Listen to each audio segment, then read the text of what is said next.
Gilgamesh is one of the oldest heroic stories to survive from the ancient Near East. It comes from Mesopotamia, where scribes copied it on clay tablets in Akkadian. The epic matters because it preserves both a king's legendary career and a later reflection on mortality, friendship, and the limits of human power. Its surviving form is not a single fixed text, but a tradition built from older Sumerian tales and the standard Babylonian version that became best known. The story begins in Uruk, with Gilgamesh as a powerful king whose strength strains the city. It then follows his meeting with Enkidu, the deeds they attempt together, and the loss that changes what follows. Along the way, the poem opens onto Mesopotamian gods, ritual memory, and kingship, and it ends with the poem's long afterlife in later copying and interpretation. Uruk was one of the great cities of southern Mesopotamia, shaped by irrigation, temple administration, and the authority of a king who claimed to stand between the human community and the gods. In the background of the epic, Uruk belongs to the long history of Sumerian city-states, where rulers could be praised for building walls, maintaining order, and defending the city, yet could also be remembered as dangerous when power had no restraint. The city mattered politically, but also economically and religiously. Its fields depended on managed water, its institutions depended on record-keeping, and its sanctuaries tied civic life to divine patronage. Kingship in that setting was never just personal dominance. It had to be maintained, displayed, and justified. The epic places Gilgamesh in that older political world and gives him an enormous reputation. He is king of Uruk, but not a comfortable one. In the standard Babylonian version, he is described as 2/3 divine and 1/3 human, a formula that marks him as exceptional, while also reminding the audience that he is not beyond human limit. That is not a modern genealogy. It is a mythic way of classifying authority, where extraordinary kingship can be linked to divine descent and still remain bound by mortality, duty, and the judgment of the gods. Gilgamesh is elevated, but not exempt. That balance matters from the beginning. The poem does not present him simply as a heroic founder or a model sovereign. It presents him as a ruler whose strength has become a burden. The people of Uruk build the city, serve its institutions, and live beneath its walls, yet the king's force leaves them little peace.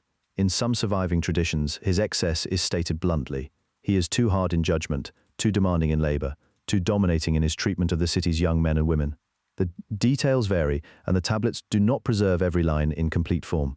But the consistent idea is clear. Gilgamesh is not weak, and that is precisely the problem. The strength meant to protect Uruk spills past its proper measure. In the older Sumerian poems, the emphasis can shift towards specific episodes or accomplishments, but the same unease remains. A king may be glorious and still be too much for his city to bear. This is why the epic begins with city walls and civic order. The walls of Uruk are not decorative. They represent the proper shape of human life in Mesopotamian thought. Labor organized into a city defended against danger, and a ruler expected to serve that order rather than consume it. Historically, wall building was one of the clearest ways a ruler could claim public value. It signaled coordination, permanence, and the ability to turn labor into protection. Later in the poem, Gilgamesh himself will point to those walls as his lasting achievement, but at the start they stand in contrast to the disorder of his rule. He belongs to the city, yet he also exceeds it. He is inside human society, yet he behaves as if ordinary limits do not apply. The epic preserves this tension by making Gilgamesh impressive before it makes him admirable. In Mesopotamian royal ideology, a king could be celebrated for greatness, but epic greatness is not the same as political wisdom. Gilgamesh's stature is so large that the city itself cannot absorb it cleanly. The gods do not yet correct him directly in the surviving opening, but the narrative already suggests that his rule is unstable. He is not a foreign invader or a simple monster. He is a legitimate king whose power has become excessive. That distinction matters, because the poem is not only about a hero defeating external threats, it is also about what happens when a ruler is too strong for the world around him. The early Mesopotamian setting also explains why the epic feels so rooted in human limits. The ancient city depended on fragile systems, canals, harvests, labor, scribal knowledge, and divine favor. Nothing in that world suggested that human beings could remove death or master everything they touched. A king could extend his name through building and conquest, yet death remained certain. The story of Gilgamesh begins by placing that certainty beside a man who acts as though he might ignore it. His excess is not only political, it is also existential. He behaves like someone who has not accepted the boundaries built into human life. Different traditions handle this opening emphasis in slightly different ways. Some older Sumerian poems, preserved separately from the later Akkadian epic, focus on particular adventures or relationships that do not match the full sequence of the standard version. The best-known form, the Old Babylonian and later Standard Babylonian epic, gathers those materials into a more unified arc. Even there, the opening portrait of Gilgamesh is not a fixed biography in the modern sense. It is a literary beginning, meant to establish the problem the rest of the poem must answer. Why does a king who seems almost beyond ordinary life still need correction? Why does strength become a burden instead of a blessing? Gilgamesh begins as a king whose strength has gone beyond what strength should be. In the earliest traditions, he is not a simple villain, and he is not yet the wiser figure he will become. He rules Uruk, and he belongs to the city, but he does not remain within ordinary limits. The surviving poems often give him an exceptional nature, sometimes part human and part divine, though the details vary. That mixed status matters because the epic is not only about a famous king. It is about what happens when authority becomes too large to be held by restraint. The poems present that problem in concrete terms. Gilgamesh builds, commands, and presses his people too hard. His power does not stay in public rule. It enters daily life in Uruk. In some Sumerian traditions, he takes the young men away for labor and keeps the city in constant exertion. Other versions are less specific, but they still stress that he crosses the proper limits of kingship. However the detail is phrased, the result is the same. Uruk has a king who is too forceful to live under comfortably. His energy is not matched by judgment, so it becomes a burden for everyone around him. That is why the opening of the epic matters so much. In Mesopotamian thought, kingship was supposed to uphold order. A king protected the city, managed labor and irrigation, maintained temple duties, and stood between the human community and the gods. Gilgamesh, in his earliest literary portrait, threatens that arrangement. The city is still his, but the relationship between ruler and ruled has broken down. The poem begins there because the central problem is not yet a battle or a journey. It is a city under the pressure of unchecked power. The gods are part of that structure from the beginning. In the epic's logic, kings do not rise entirely on their own. Their status comes from divine grant, and that grant also carries limits. Gilgamesh's closeness to the divine does not excuse his excess. It makes the excess more serious. A king who stands nearer to the gods can do more damage when he ignores the rules that govern human life. Later readers sometimes turn this into a broad lesson about pride, but the poem is more specific than that. It shows a political order that has fallen out of alignment, and Uruk's suffering is the sign that something must change. The surviving tradition does not give only one version of his early behavior. The older Sumerian poems and the later Akkadian epic do not always place the emphasis in the same way. The Standard Babylonian version, the best-known form, arranges the material into a more unified narrative, but it draws on older traditions that preserve different stresses. Some texts focus on sexual arrogance, some on forced labor, and some on his excessive vitality more generally. Those differences matter because they show that the epic was never built from a single fixed memory. Even so, the point stays consistent across the tradition. Gilgamesh is too much for Uruk as he stands. That is why the next movement in the story has to come from outside the city's normal politics. Human correction is not enough, because the problem is larger than ordinary administration. The imbalance at the center of Uruk calls for a force that can meet Gilgamesh on his own level. The poem is moving toward that answer, but before it does, it makes the danger plain. A ruler who cannot be checked turns his own greatness into strain, and the city must live under that strain until something stronger intervenes. Behind this opening is a broader Mesopotamian idea about how power should work. A king was expected to embody order, but he was not supposed to become the whole of order himself. Cities such as Uruk depended on measured labor, stable distribution, and ritual care. These were practical conditions. They allowed fields to be watered, grain to be stored, and temples to be served. A ruler who pushed beyond measure could unsettle all of that, not only through cruelty, but by turning kingship into a private possession. The epic frames Gilgamesh's behavior in exactly this way. He has the rank, the strength, and the public authority, but he uses them without balance, so the city feels his greatness as pressure rather than protection. That pressure also helps explain why the poems insist so strongly on his extraordinary body and nature. In later literature, his size and strength can look like heroic markers, but here they function first as signs of excess. He is not simply strong in the ordinary sense, he is difficult to contain. That is what makes the early portrait unsettling. The same qualities that could make a good king impressive have become, in his case, instruments of strain. The epic does not need to exaggerate the result. It only needs to show a ruler whose force reaches too far into the life of his people. Because the tradition is layered, scholars usually distinguish between the early Sumerian material and the later Akkadian epic. The Sumerian poems circulated in a world where Gilgamesh was already a famous figure, remembered in different settings and with different emphases. The later Babylonian version, especially the standard Babylonian text, gathered those materials into a more continuous story that could move from the problem of Uruk to the arrival of Enkidu and beyond. But even when the later epic streamlines the story, it does not erase the first issue. In the most familiar version of the epic, the gods answer Gilgamesh's excess by creating a second figure, someone who can meet him where ordinary people cannot. Enkidu is not a minor companion waiting in the background. He is made for a purpose. The tradition presents him as a counterpart to Gilgamesh, a being shaped to interrupt imbalance and make possible a new order in which the king is no longer the only overwhelming presence in the story. The details of his making are not identical across the surviving material. The standard Babylonian epic, the best-known form of the tale, gives Enkidu a larger role in the narrative, but older Sumerian poems preserve related traditions with different emphases. What stays constant is that he comes from outside the city and outside court life. He belongs first to the steppe, to the edge of settled land, where human order has not yet fully taken hold. That matters because the epic keeps returning to a basic contrast. Uruk is built, measured, and governed, while the wilderness remains untamed. Enkidu is born from that resistance. Some versions describe the gods as hearing the complaints caused by Gilgamesh and deciding that he must be checked by an equal. Others present Enkidu less as punishment than as balance, a way to redirect a ruler who has become too concentrated in himself. Either way, he is not created to destroy Gilgamesh, he is created to meet him, and in meeting him to alter him. One of the poem's central ideas is that excess is answered not by annihilation but by encounter. The epic first asks us to see that Enkidu is not civilized in the ordinary sense. He lives among animals, and the descriptions of his early life emphasize his closeness to wild creatures rather than to human society. Ancient readers would have understood the significance of that image immediately. To be outside the city was not only to be in a different landscape, it was to stand outside the system of ritual, labor, language, and rank that defined human life in Mesopotamia. Enkidu begins where those structures do not yet hold. At the same time, the tradition does not make him a monster. He is powerful, but his power is different from Gilgamesh's. Gilgamesh's strength is tied to kingship and the burden of rule. Enkidu's strength is tied to untamed vitality.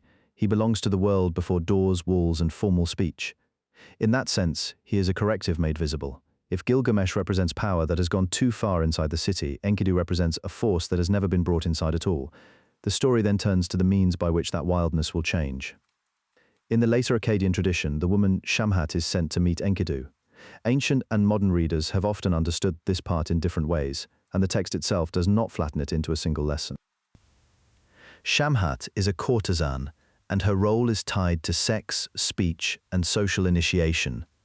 The poem treats her as an agent of civilization, but not in a simple or sentimental way.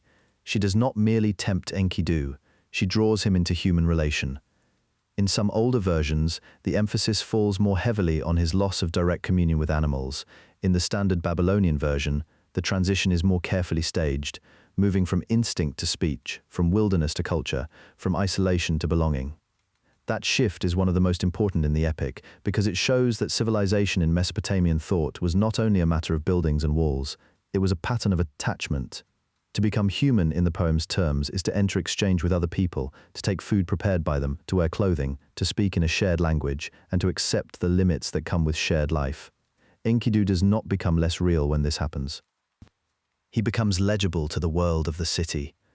The story treats that legibility as both gain and loss. The god's purpose is clear even if the route is not.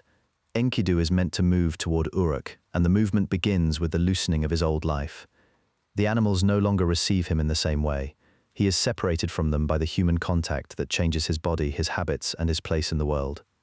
The epic does not linger on that change for ornament. It uses it to show how civilization works in mythic form. It is not presented as a simple triumph over nature. It is a transfer of allegiance, and every transfer leaves something behind. In the standard Babylonian version, this change is not the end of Enkidu's story, but the beginning of his real entry into human history. Once he is drawn away from the steppe, he is led toward the shepherds and toward bread, beer, clothing, and speech. These are modest details, but they matter because they mark the first stages of social life. Bread and beer in Mesopotamian literature are not trivial comforts. They signal membership in a human community that cultivates grain, prepares food, and shares it according to custom.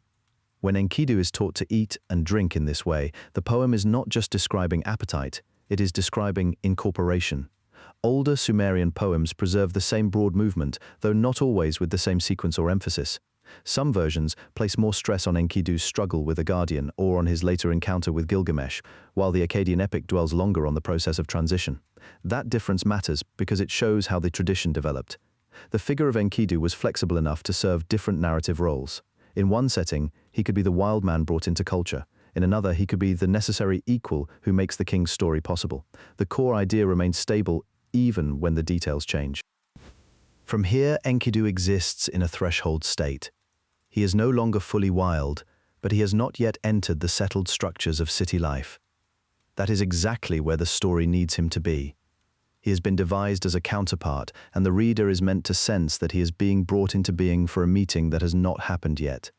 His path is already oriented toward Gilgamesh, even before either man knows it. He has been made in the wilderness, but not for the wilderness alone. A new figure now stands outside Uruk, shaped by the gods for a role he does not yet understand. That role becomes clearer when the poem follows him into the world of human labor and social hierarchy. In the shepherd setting, Enkidu is no longer an isolated creature of the plain. He becomes someone who can protect, assist, and participate. That is a subtle but important change. In the standard Babylonian version of the epic, the turning point comes when Shamhat, a temple courtesan, is sent to meet Enkidu after he has been living among the animals. The older Sumerian traditions are less complete here, but the Akkadian poem makes her role clear. She is not decorative. She is the means by which the story explains how someone outside society becomes capable of entering it. Enkidu has been set against Gilgamesh, but he cannot do that from the edge of the world. He must first cross into human life. Shamhat meets him at the watering place where he has been living with the wild herds. The encounter is brief in outline and decisive in effect. She draws him out of the animal world, and in the poem's logic, this is the first step in teaching him human relation. It is also one of the clearest places where the epic speaks about civilization. The change does not begin with a palace, a law code, or a ritual meal. It begins with contact. Speech, touch, and recognition come before every other sign of social life.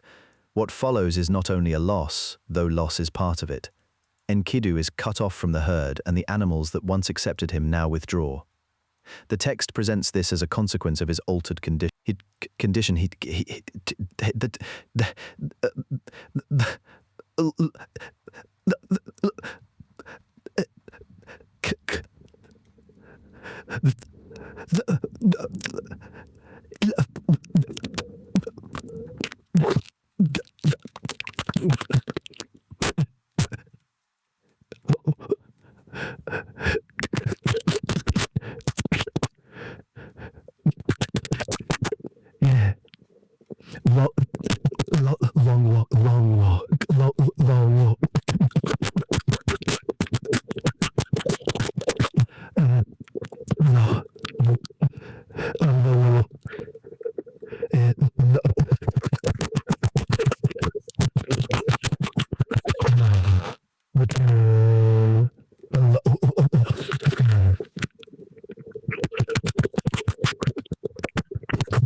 Here the poem slows down enough to show that human society is learned. Enkidu does not become civilized all at once. He acquires its habits in stages. First he comes into contact with food prepared by people rather than gathered from the wild. Then he learns the customs that shape a human body, a household, and a place among others. Later retellings often compress this into a quick transformation, but the poem's own logic is more careful. The point is not that one moment erases another, it is that a being can be moved from one mode of life into another by training, contact, and example. In that sense, the episode resembles an origin lesson rather than a simple conversion tale. The scene also shows how Mesopotamian literature thought about sexuality and social order. Shamhat is tied to the temple world, and that connection matters.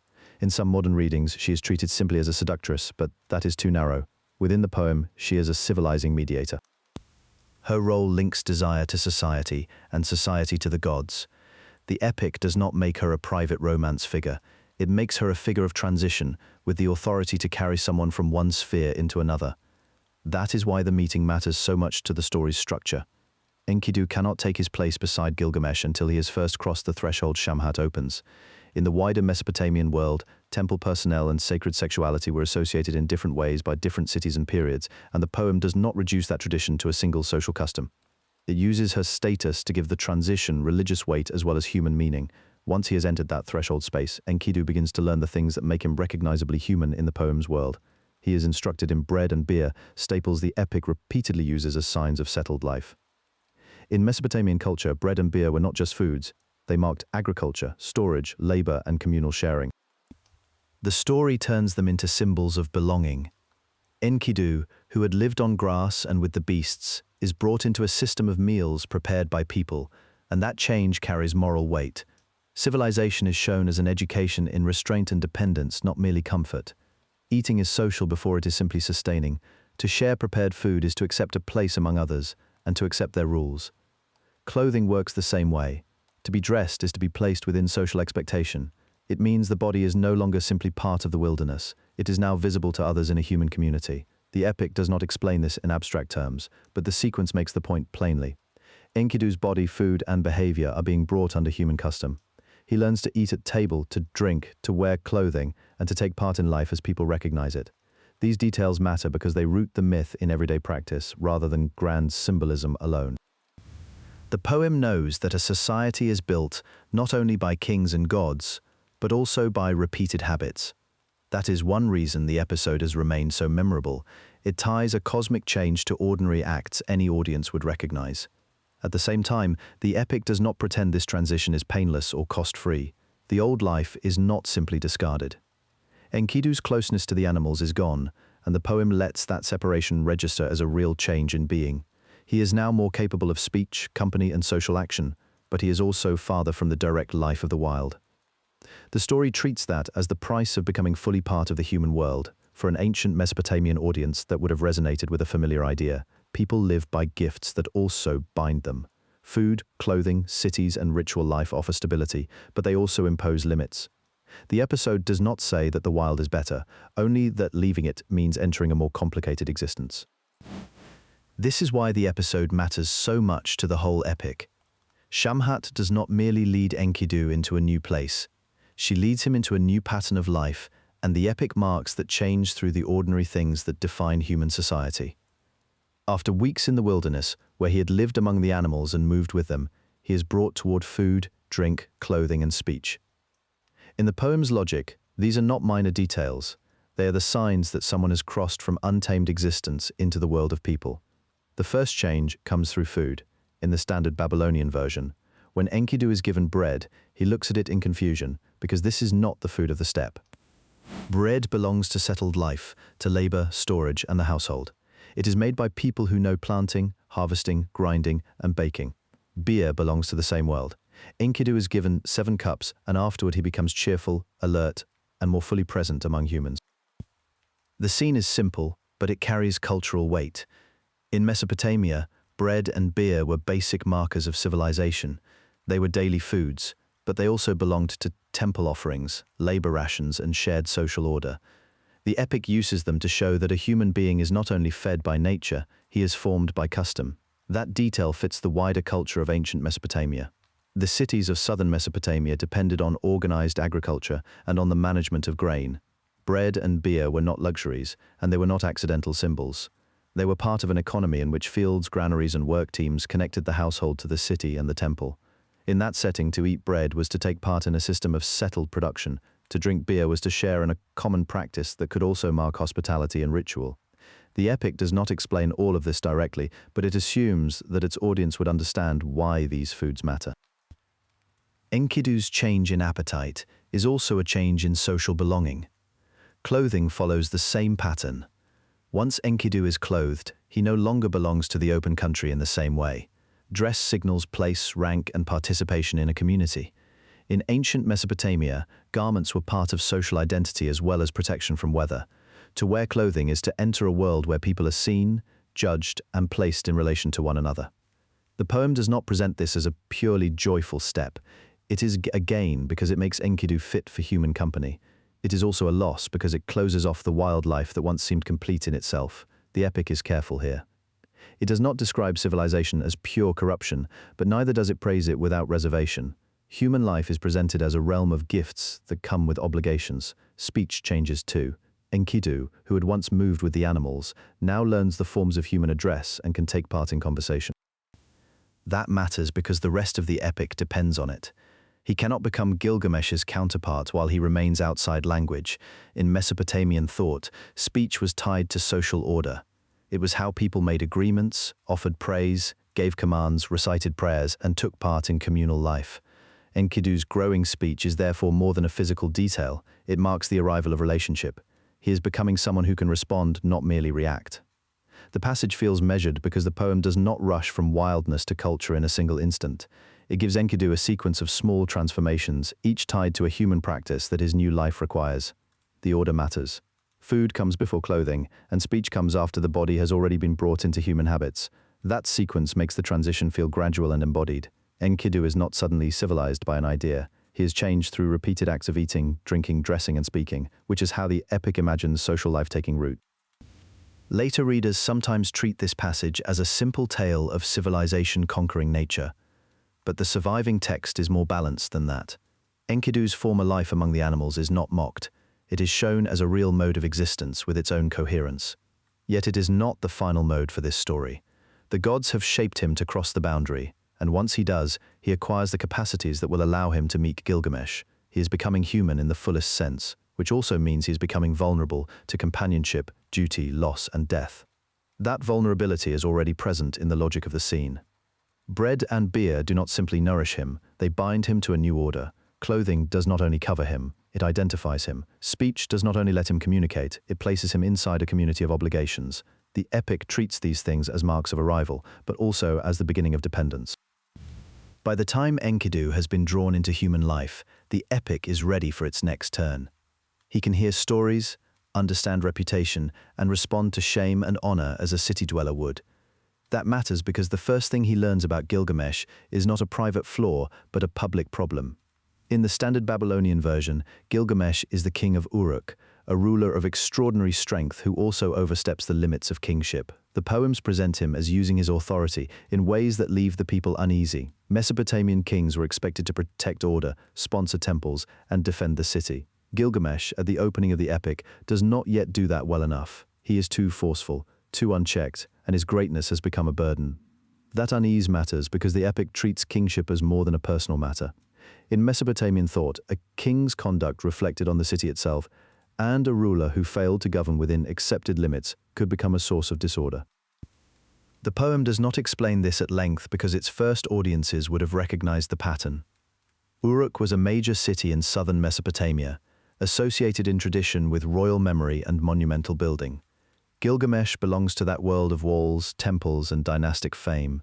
In earlier Sumerian poems, he also appears as a powerful king, but the standard Babylonian epic gives his excess a sharper moral edge. He remains magnificent, but magnificence alone is no longer enough. Enkidu hears this not as a distant rumor, but as a challenge to the proper order of things. He has just been brought into a human society shaped by restraint, custom, and shared obligation. So when he learns that Uruk's king is acting without restraint, the problem becomes personal. In one tradition, the city's complaint rises far enough to reach the gods themselves. The divine world is not distant in this poem, it is woven into public life, and the gods are imagined as guardians of the order that binds rulers, temples, and communities together. A king who becomes too powerful must somehow be answered, and that answer begins with Enkidu. The epic presents Enkidu as a deliberate counterpart, not an accident. The gods shape him for a purpose. He is strong enough to confront Gilgamesh, but he is also meant to restore balance, not create another disorder. This is one of the poem's clearest ideas. Power calls forth resistance. Gilgamesh's excess brings Enkidu into the story, just as the wildness of Enkidu earlier required human shaping. The two figures mirror each other. One belongs to the city and has forgotten its limits. The other comes from beyond the human world and must learn what limits are for. Their meeting is being arranged long before they stand face to face. Some later retellings turn this into a simple hero versus hero contest, but the surviving tradition is more careful than that. The issue is not that Gilgamesh is weak and needs a rival, it is that he is too strong to remain unchecked. Mesopotamian kingship was tied to a larger moral and divine order, and the epic uses Gilgamesh to show what happens when a king presses beyond it. His fame is real, his power is real. But in the poem's opening logic, neither yet counts as wisdom. The tension is not between greatness and mediocrity, it is between greatness and rightful measure. For Enkidu, this news changes direction. He does not go to Uruk because he seeks conquest for its own sake. He goes because he has learned enough of human life to recognize injustice. The city that once lay beyond the wilderness now becomes the place where his strength must be tested. The same world that taught Enkidu bread, beer, and speech also teaches him responsibility. Once a person belongs to human society, silence is no longer enough. A public wrong must be answered in public terms. That is why this moment works as more than a plot device. It shows Enkidu crossing not just a boundary of distance, but a moral one. The story also reflects an older Mesopotamian habit of explaining social order through divine action. A city does not simply happen to have a king and citizens. In mythic thought, that relationship has to be maintained. If a ruler goes too far, the imbalance can be imagined as calling out for correction. The epic never reduces this to simple punishment, but it does treat kingship as accountable. That idea would have had force in a culture where inscriptions, hymns, and royal ideology repeatedly presented the king as shepherd, builder, and servant of the gods. Gilgamesh, as the poem first introduces him, has the stature of that role without its restraint. This is where the story tightens.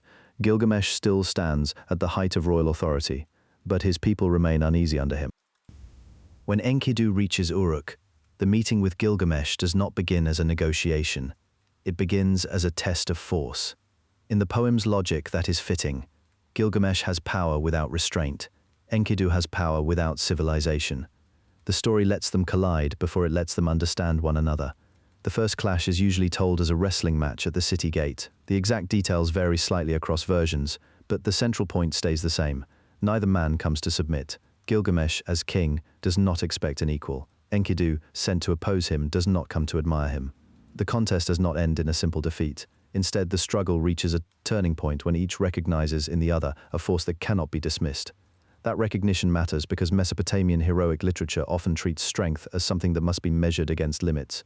A ruler with no rival is dangerous. A man from the wild who cannot be checked is also dangerous.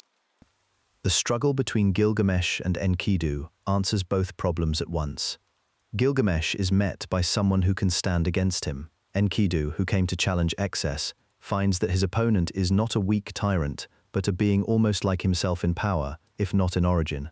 The result is not a victory march, it is a moment of balance. Later readers sometimes treat this as an instant friendship, but the surviving tradition is more careful than that. The wrestling comes first. Respect follows. The friendship is built on the fact that each man has seen the other at full strength and neither has broken. That is one reason the scene lasted so long in the literary memory of the ancient Near East. It offers a clear answer to a basic political and human problem. Authority without an equal can become destructive, but equality can create a bond stronger than dominance. In the later standard Babylonian tradition, the struggle is framed with a ceremonial force. The men meet at the city gate, and the city itself becomes the witness. That setting matters. Uruk is not just a background for the fight. It is the place whose order has been unsettled by Gilgamesh and whose future depends on whether his power can be redirected. When Enkidu stops him, the city is no longer simply under pressure from a ruler.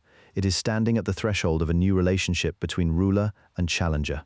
The older Sumerian poems that preserve parts of the Gilgamesh cycle do not always tell the same sequence in the same way. In some early traditions, the bond between the two figures appears in different forms or in different episodes. The later Akkadian epic, however, gives the wrestling scene its classic shape: conflict first, then recognition, then companionship. That structure became central to the story because it transforms a threat into a partnership without pretending the threat was unreal. What Gilgamesh and Enkidu discover in one another is not softness. It is matched power. Gilgamesh learns that kingship cannot be separated from human equality. Enkidu learns that civilization is not only weakness or confinement, it can also make room for loyalty, purpose, and shared action. The poem does not say that either man is instantly changed into someone else. It shows something subtler. Violence that could have ended in destruction instead produces a relationship, Rivalry turns into respect, and respect becomes the beginning of brotherhood.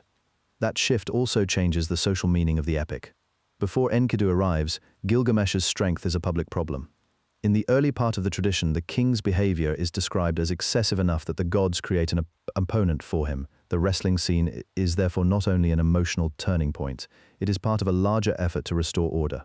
A king does not cease to be king, but his power is no longer left without a counterweight.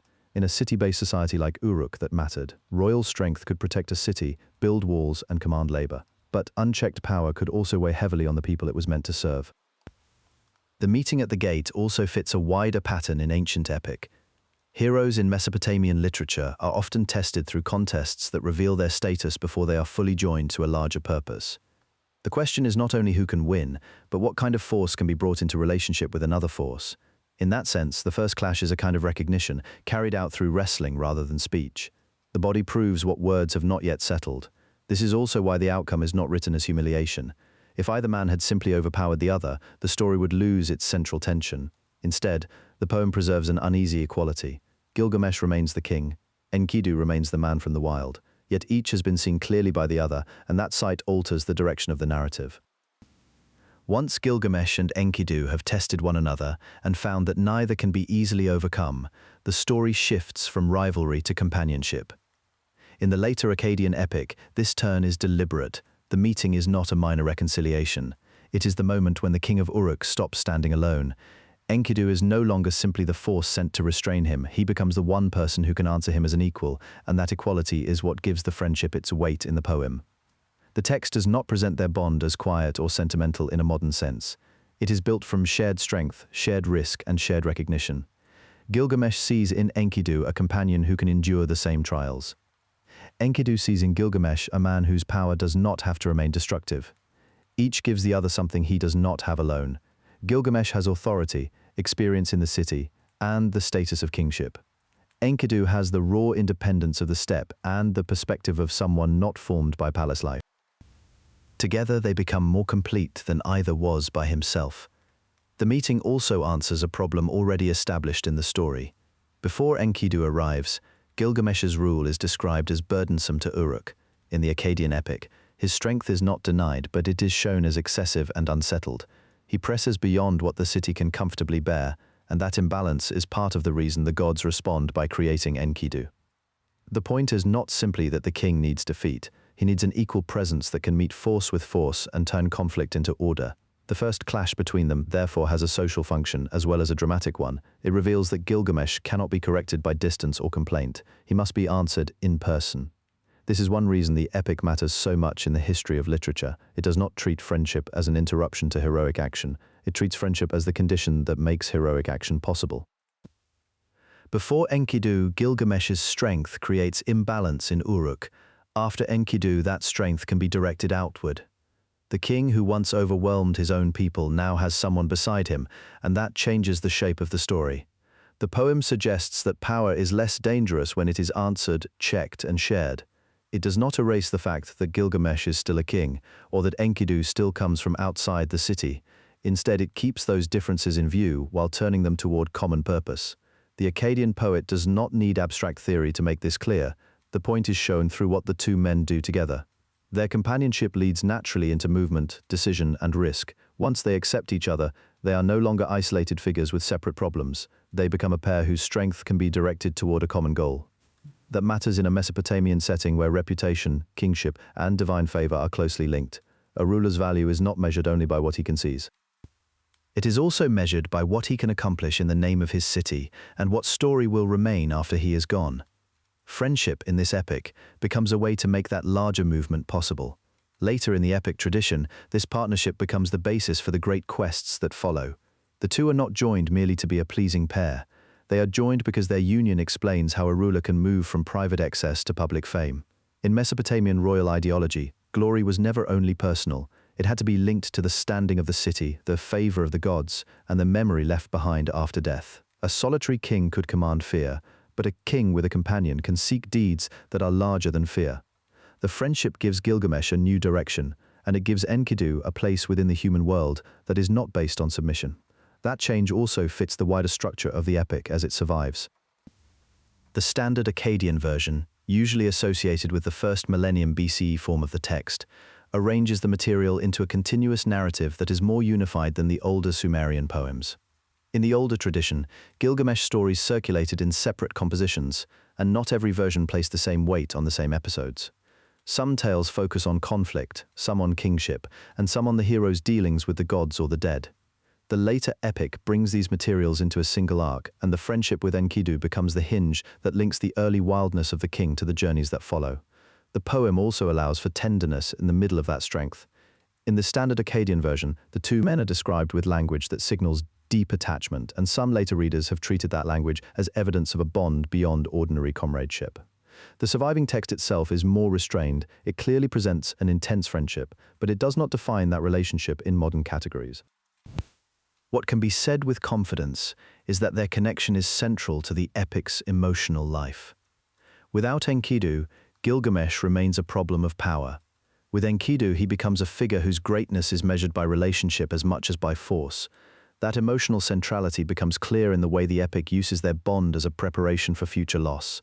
The friendship is not only important because it tempers Gilgamesh for a time, it is also important because the poem will later test that bond under pressure. For now, though, the emphasis is on what the two men make possible together. The friendship transforms Gilgamesh from a ruler who acts without restraint into one who can choose a path.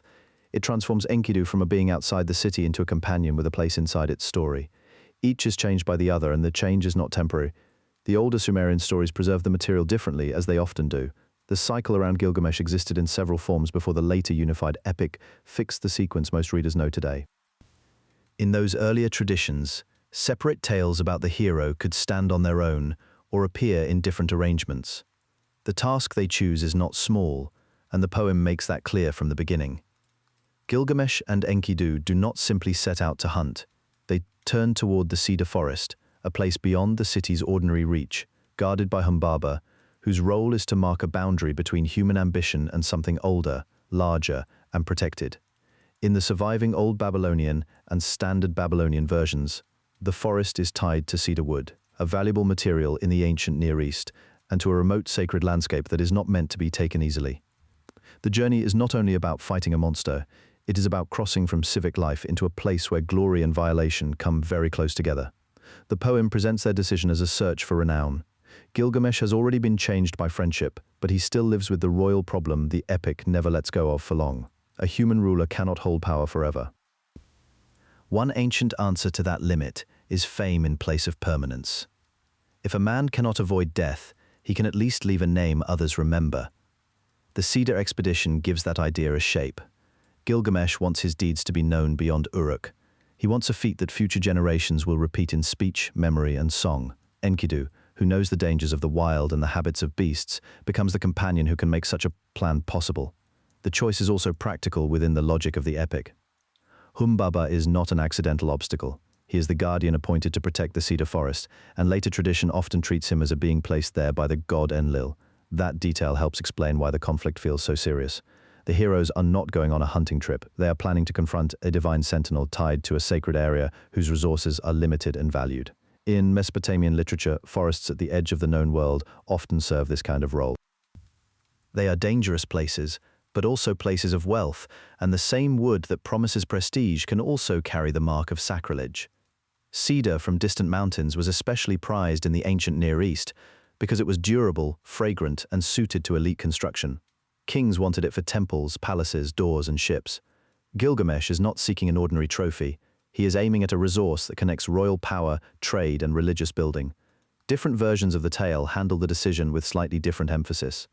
In the standard Babylonian epic, it comes after Gilgamesh and Enkidu have joined forces and tested one another. In earlier Sumerian material, episodes later gathered into the same cycle could appear in looser order, and some retellings stress divine concern more than heroic ambition. But the broad movement is stable.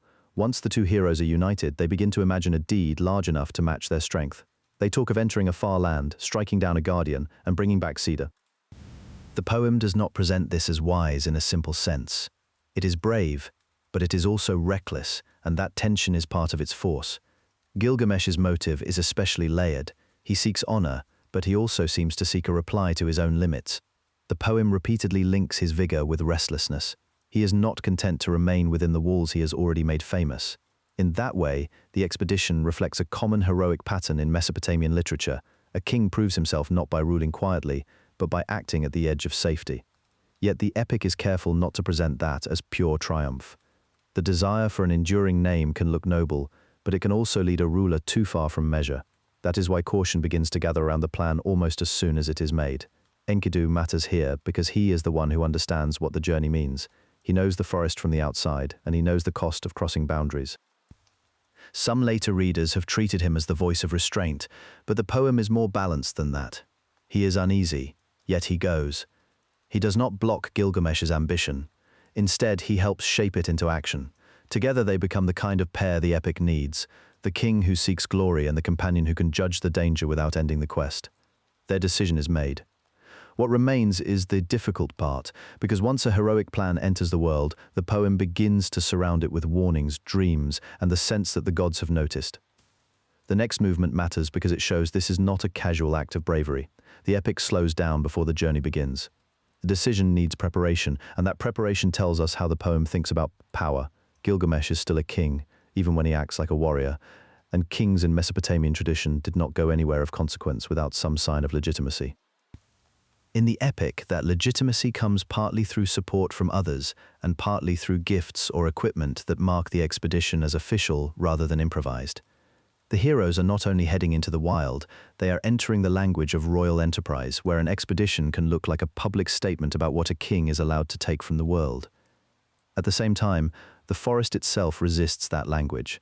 The Cedar Forest is not empty land waiting to be claimed. It has a guardian, a sacred status, and an identity that predates the hero's ambition. That is why the expedition is morally mixed from the start. Ancient audiences would have recognized the appeal of cedar and the prestige of a daring king, but they would also have understood the risk of trespass. The epic keeps both meanings in view. It does not reduce the forest to a backdrop, and it does not turn Humbaba into a simple animal to be hunted. Instead, it preserves the pressure between extraction and reverence, between conquest and overreach. That pressure grows sharper when the poem places the choice against the larger setting of Mesopotamian kingship. Uruk is a city of walls, order, labor, and institutions. The forest is the opposite kind of space, far away, difficult to reach, and governed by forces not made by men. Gilgamesh has already earned a reputation for building, but building alone does not satisfy him. He wants a deed that reaches beyond the city, one that can be spoken of as extraordinary. In political terms, this is understandable. In mythic terms, it is dangerous. The epic often makes the same act look admirable in one light and excessive in another. The cedar journey begins in that double light. Enkidu helps bridge that divide. As a figure who came from the wild before entering the city, he is suited to move between worlds. He knows what it means to live beyond walls, and that gives him authority when the two men contemplate the forest. He is not simply a helper or a side character. He is the one whose experience can translate danger into action. In some ways, his presence gives Gilgamesh permission. In other ways, it exposes the king's dependence. The quest for fame is not a solitary act. Once the plan is set, the poem slows to show that heroic action in Mesopotamian literature was never just a matter of courage. A king could seek glory, but the world around him still included omens, dreams, and divine authority. That is especially clear in the standard Babylonian version, where the journey to the cedar forest begins in unease, not confidence. Gilgamesh wants a name that will survive him. Enkidu understands enough to know that such a name may come at a cost. Before they leave, they prepare in practical ways. They gather weapons, seek counsel, and present themselves before the elders and divine powers that stand over Uruk. In some versions, the elders and the mother goddess Ninsun play a major advisory role. Ninsun is remembered as a figure of wisdom and protection. She treats the expedition not as a private adventure, but as a risk that will draw divine notice. Her blessing does not remove the danger, it only gives the journey a sanctioned beginning. That matters because the epic often places legitimacy and peril side by side. A deed can be approved and still be dangerous. The poems also preserve the tension of departure through dreams. Gilgamesh dreams of images that are strange and threatening, and Enkidu is repeatedly called on to explain them. In Mesopotamian thought, dreams could carry warnings or messages that needed interpretation. They were not decorative details, they belonged to the structure of the story's world. Here, the dreams do not predict a clean success. They suggest resistance, struggle, and powers larger than the two men. Enkidu sometimes translates them into reassurance, but even his explanations do not cancel the warning. The poem holds both truths at once. The heroes are chosen for a bold task, and the task is shadowed by fear. There is also a clear sense that the forest they seek is not empty land. It belongs to a sacred order. Humbaba is the guardian of the Cedar Forest, and that title signals the conflict. This is not a monster hunted in an unclaimed place. It is a boundary figure stationed at a threshold the gods have made meaningful. The expedition, therefore, has two layers. On the surface, it is a quest for fame. Beneath that, it is a crossing into protected divine space. Different passages of the epic emphasize different parts of that problem, but the tension never disappears. The heroes are not simply entering a wilderness, they are entering a place where human success may be read as violation. That is why counsel before departure often sounds divided. Gilgamesh is drawn forward by the promise of lasting renown, while Enkidu knows the route and the risk. The older traditions do not always give the same emphasis to every warning, but they agree on the central point. The expedition is brave and ill-omened at the same time. The gods do not stop it outright. Instead, they allow it to proceed while signaling that the outcome will have consequences. In that sense, the epic already prepares the lesson that will become clearer later. The great deed may be real, but it is never free. This is one reason the epic remains so influential. It does not treat preparation as a trivial pause before action. It uses the moment before departure to define the moral shape of the whole journey. Gilgamesh is still a ruler seeking distinction, but he is also a man entering a limit he cannot fully measure. Enkidu, who began as a wild outsider and has become his closest companion, is the one most aware of what it means to move from the known city into territory marked by fear and divine ownership. Their partnership is already visible here. One gives ambition direction, the other gives it caution. Neither can remove the other from the road. The city context matters as well. Uruk is not just a backdrop in the poem. It stands for ordered life, walls, authority, and civic memory. Gilgamesh's desire to perform an unforgettable deed is tied to kingship itself, because a king in Mesopotamian tradition was expected to defend the city, uphold its standing, and leave behind a reputation that reflected on the community. The search for fame is personal, but it is also public. In the logic of the epic, a ruler's name is never fully separate from the city that carries it. That is one reason the elders can be consulted at all. The journey is framed as something that affects Uruk, not only the king's private ambition. At the same time, the poem does not pretend that civic approval makes the decision simple.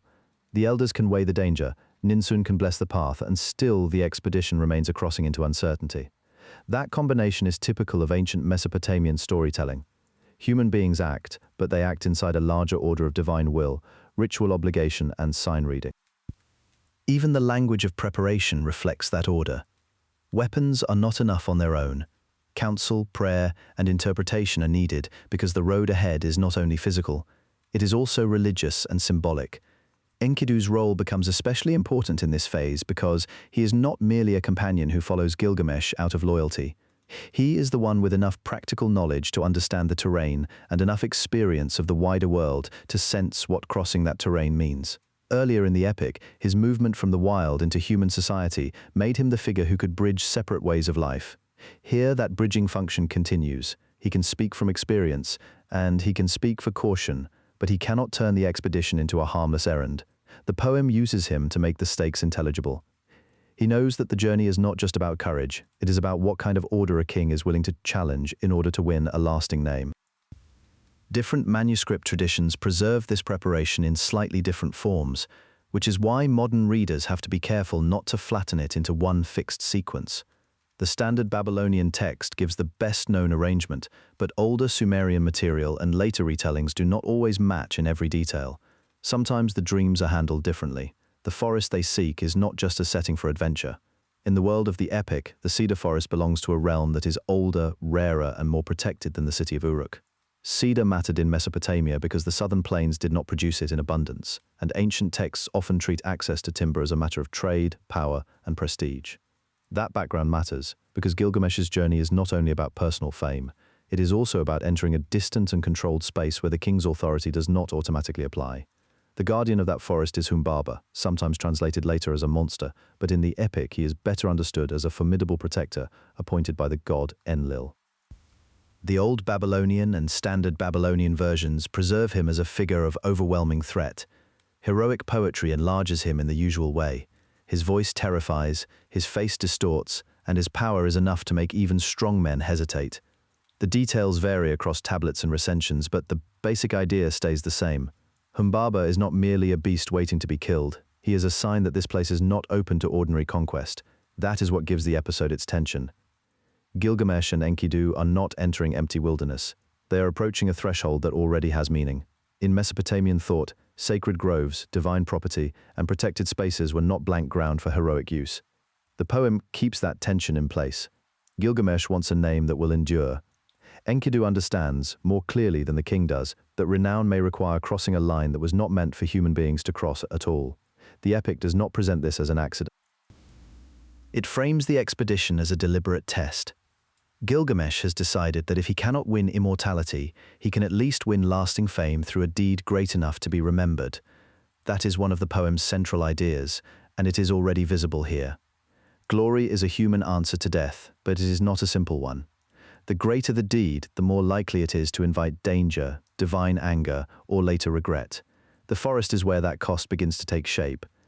The journey also reflects a pattern common in Mesopotamian stories, where city and frontier define one another. Uruk is the center of order, kingship, and human building. Beyond it lies the zone where labor is harder to control and where divine claims are less easily ignored. The Cedar Forest is remote, and that remoteness matters because it signals both danger and value. A thing that is hard to reach can become the basis of a royal boast. The trees are not only useful timber, they are a resource tied to distant lands, and in the poem that distance makes them part of a more guarded sphere. Humbaba's role matters because the tradition preserves him as more than a simple villain. In some readings, he can be seen as a guardian whose removal serves human kingship and expansion. In others, especially when the sacred status of the Cedar Forest is emphasized, his destruction looks like the violation of a protected domain. The epic does not fully resolve that tension, it leaves it in place. That is part of why the episode remains so compelling. It lets the audience feel both the appeal of daring and the seriousness of transgression. Some versions also make clear that Humbaba's protection is not self-appointed. He is linked to Enlil, the great god of authority and air, which means the forest is not simply wildland, it is under divine supervision. That changes the moral shape of the encounter. Gilgamesh is not fighting a random enemy in a forgotten place. He is challenging a guardian whose authority comes from the same divine world that supports kingship. The poem therefore sets up a collision between two forms of order, the sacred protection of the cedar grove and the human ambition of the king who wants to claim it. Enkidu matters here because he understands the terrain differently from Gilgamesh. Before he entered Uruk, he belonged to the margins, to grazing lands and animals, and then to the human world after his transformation. That background makes him a useful mediator between city and wilderness. He knows the forest is not just a destination but a boundary. He also knows that what looks like heroic advance can become dangerous overreach. The poem uses his caution to slow the encounter and to remind the audience that courage and hesitation both have a place in the story. By the time Gilgamesh and Enkidu draw near, the story has narrowed to a single obstacle. What happens next survives in more than one form, and the difference matters. In the better-known versions of the epic, Gilgamesh and Enkidu do not simply overpower Humbaba and walk away. They face fear, hesitate, and then choose violence anyway. In some accounts, the god Shamash, who favors the expedition, sends winds that weaken the guardian and make the struggle possible, that places the victory inside a divine framework rather than treating it as pure human achievement. The heroes win, but with help that points beyond themselves. Shamash's role also fits the wider logic of Mesopotamian kingship. Gilgamesh is not acting as a private adventurer. He is a king whose deeds are measured against divine favor, and Shamash is tied to justice, order, and the authority of the daylight world. When the sun god intervenes, the poem is not just adding spectacle, it is suggesting that the expedition has been watched, judged, and temporarily enabled from above. That does not make the violence harmless. It makes it legible in the world of the poem, where success often depends on a god's consent as much as on strength. Humbaba's voice is one of the most striking parts of the episode. In some lines, he pleads for mercy and tries to bargain for his life. This is not a minor detail. It gives the guardian a kind of dignity and makes the outcome harder to settle morally. Gilgamesh and Enkidu are not killing a faceless monster. They are facing a being tied to the sacred forest, one who can speak, fear, and ask to be spared. That is one reason the episode continues to resist a simple reading. The poem gives the audience a victory, but it does not let that victory feel easy. The plea for mercy matters even more because it changes the tone of the scene from combat to decision. At that point, the issue is no longer whether the heroes can defeat Humbaba. The issue is what kind of men they choose to be once he is vulnerable. In some versions, Humbaba offers gifts or promises service if he is released. In others, he invokes the authority of the gods or appeals directly to Enkidu, who knows the forest and may understand what is at stake. These differences are not just textual details. They show that the tradition remembered the scene as a moral threshold, not only as an action sequence. The most familiar version has the heroes killing Humbaba after he is subdued, sometimes with pressure from the gods and sometimes after a moment in which mercy is considered and then rejected. The wording varies from tablet to tablet, and the tradition does not always preserve the same sequence. In some retellings, the decision to kill him is tied to fear that leaving him alive would invite revenge or undermine the fame they came to win. In others, the act feels more abrupt, and that abruptness becomes part of the problem. The epic is not trying to hide the violence. It places it at the center of the expedition's cost. This is one reason the episode was remembered so powerfully in later Mesopotamian culture. The story does not simply celebrate a famous king. It asks whether victory over a forbidden boundary can ever remain morally secure. The Cedar Forest was associated with distance, rarity, and divine protection. In a landscape where timber had practical value and sacred meaning, a mountain forest watched by a guardian could symbolize resources not available for ordinary use. The hero's attack on it is therefore both heroic and transgressive. They are claiming something rare, but the poem lets that claim feel risky from the start. At the same time, later interpretations could make the episode read differently. If Humbaba is understood as a guardian appointed to protect the Cedar Forest, then his defeat looks like a breach of sacred limits. If he is treated as an obstacle to heroic fame, then his death becomes a necessary test. Mesopotamian literature often carries both possibilities at once.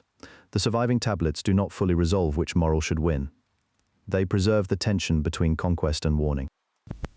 That is especially true here, where the forest itself is not just scenery, but a boundary between human ambition and a space guarded by older powers. The immediate result is triumph. Gilgamesh and Enkidu have crossed the line they came to cross, and they have done what few mortal heroes are expected to do. But the poem makes room for unease almost at once. The Cedar Forest has been violated, and what they have gained is not free of consequence. In many mythic traditions, a deed that wins glory can also create a debt. That idea is already taking shape here. The victory is real, but it is not clean. There is also a practical consequence built into the mythic setting. By felling or threatening the sacred trees, the heroes are not only defeating a guardian, they are disturbing a protected place that stands outside ordinary human rule. Ancient audiences would have recognized the seriousness of that. Sacred spaces were not just symbols, they were places where human action could be judged as overreach. The epic does not need to stop and explain this in modern terms. When Gilgamesh and Enkidu leave the Cedar Forest, the poem does not treat the return as a simple ending. In the old Babylonian tradition and in later versions, the journey home shows the visible marks of success. They have faced the guardian of the forest, defeated a foe tied to sacred space, and returned with the kind of fame that turns men into remembered heroes. In Mesopotamian terms, that mattered. A king's renown was part of his political life, and a story like this helped explain why Uruk could be spoken of as a place of greatness. But the epic also makes clear that fame is never free of consequence. The same act that raises their names also places them under a darker shadow. That shadow is tied to the forest itself. Cedar was valuable in ancient Mesopotamia because the southern plains did not produce such timber. The forest in the poem is not only a dramatic setting, but a distant, elevated place linked to divine guardianship and royal ambition.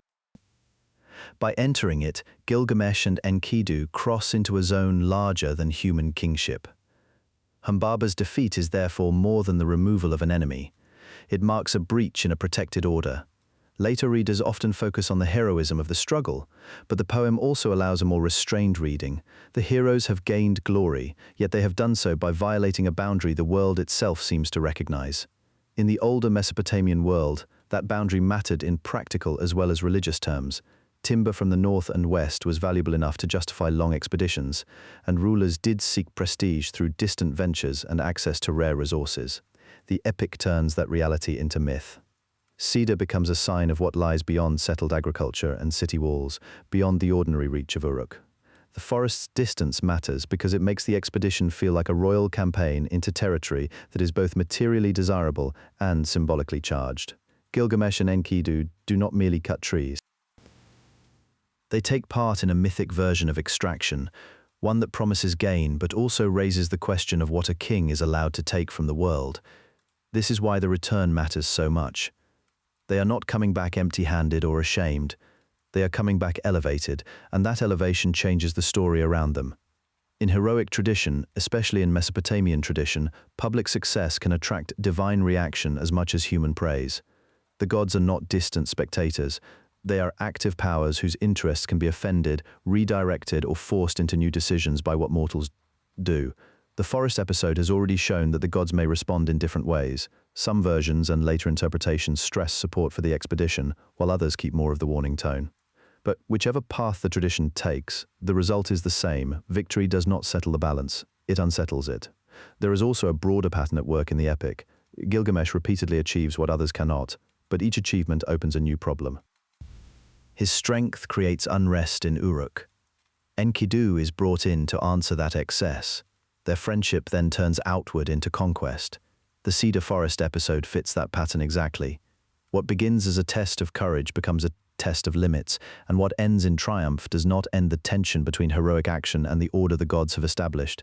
Mesopotamian kingship could be praised as powerful and protective, but it was still supposed to remain within the bounds set by divine authority and communal duty. Gilgamesh and Enkidu have not yet learned that distinction in a lasting way. The surviving forms of the epic do not always place the same weight on the return. Some lines stress the splendor of the heroes, others the alarm that follows them, and scribal traditions preserve details differently across tablets and recensions. The standard Babylonian version, the form most readers know today, gives special weight to the consequences that gather after the forest episode, because it is moving toward Ishtar, the bull of heaven, and Enkidu's death. But even before those events arrive, the return from Cedar already contains their seed.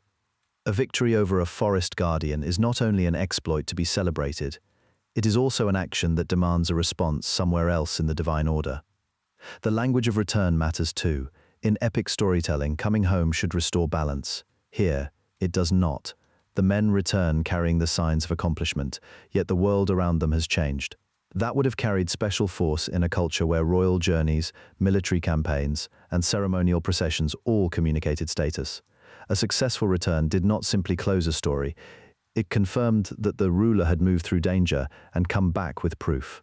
At the same time, the epic insists that proof can be unstable. It can be admired by human witnesses and still be read as an offense by the gods.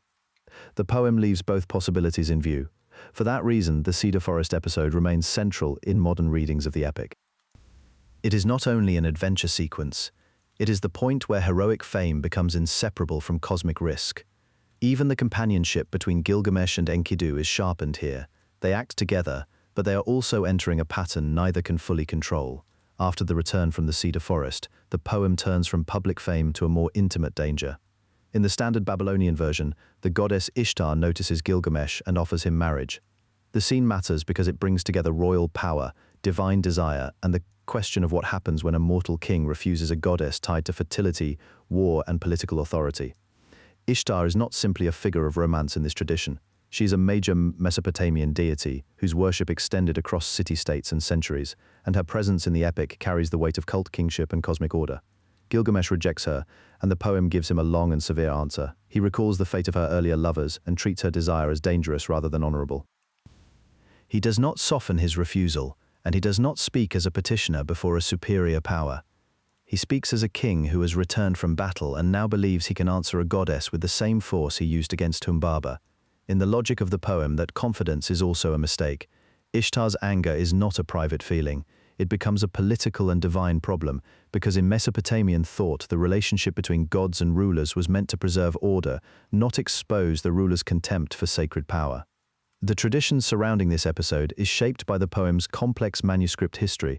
The standard Babylonian text, associated with the scholar-scribe Sinleki Unini and preserved in 1st millennium BCE tablets, presents the exchange in a polished and dramatic form. Earlier Sumerian poems on Gilgamesh preserve related figures and episodes, but not always in the same sequence or with the same emphasis.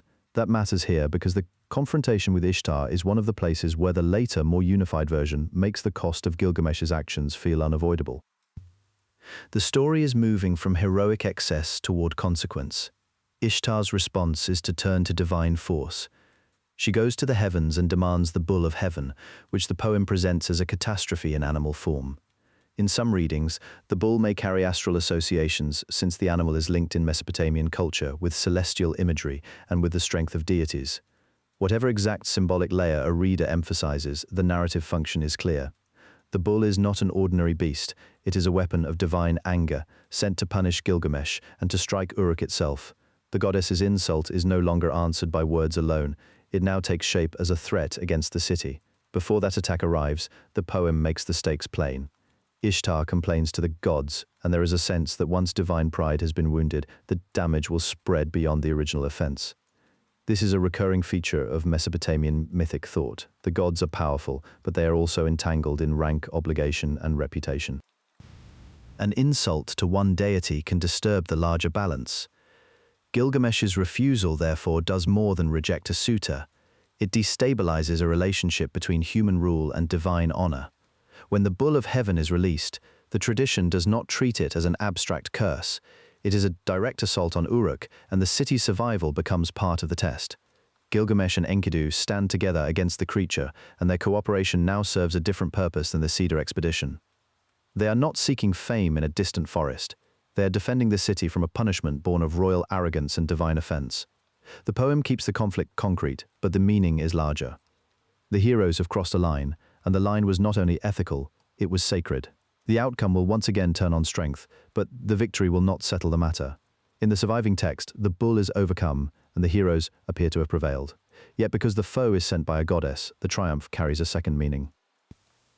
It is not just a heroic win, it is an escalation. The story has moved from a challenge to the order of the forest into a challenge to the order of the gods themselves. And once that happens, the poem begins to turn inward, toward the cost that victory will bring to the companion who helped win it. The episode also helps explain how the epic imagines kingship. Gilgamesh is already being tested not only as a fighter, but as a ruler who must understand limits. In Mesopotamian royal ideology, a king was expected to defend the city, maintain justice, and acknowledge the gods who granted authority in the first place.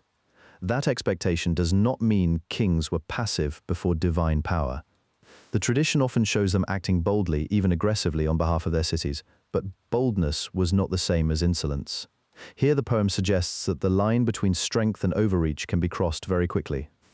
Gilgamesh does not merely refuse a divine marriage proposal, he humiliates a goddess in a way that invites retaliation against the whole community he is supposed to protect. That helps explain why the story resonates beyond the immediate plot. The refusal of Ishtar is remembered not because it is a private matter, but because it turns a personal exchange into a civic crisis. Uruk becomes vulnerable when its king turns a divine offer into an insult. The poem is interested in the burden that follows from that kind of speech. A ruler's words matter in a way ordinary speech does not, because they can set into motion forces that no one can fully contain. In that sense, the episode functions as a bridge between the earlier exploits and the later grief. The hero who seemed to have mastered distant danger now creates a danger at home. The goddess herself is also presented with care by the tradition. Ishtar belongs to a broad Mesopotamian world in which divine figures were not abstract symbols, but active powers with local temples, rituals, and political importance. She could be invoked as Inanna in Sumerian tradition, and later Mesopotamian texts preserve her as a deity of many capacities, including desire, conflict, and royal legitimacy. In that background, the epic scene is not just about romance gone wrong. It is about what happens when a king refuses one of the great powers recognized by his own culture. The rejection is therefore not only emotional, it is theological and political. The poem's treatment of the bull of heaven keeps those layers in view. The creature's appearance is not random spectacle, it is a sign that divine offense can be translated into physical force. The attack on Uruk makes the city a participant in the consequences of Gilgamesh's speech. The story does not let the king isolate himself from the results of his own defiance. That is one reason the episode feels so important in the larger arc of the epic. It clarifies that heroic achievement does not cancel responsibility. In the surviving standard Babylonian version of the epic, the bull of heaven comes only after a sharp exchange with Ishtar, and that order matters. The bull is not a random disaster dropped into the story. It is divine revenge, and the poem treats it that way. Ishtar asks to be received as Gilgamesh's bride. He refuses, listing the failures of her earlier lovers. The speech is remembered for its force, but its larger role is to turn a personal insult into a matter of divine honor. In Mesopotamian literature, rejecting a goddess's offer was never only private.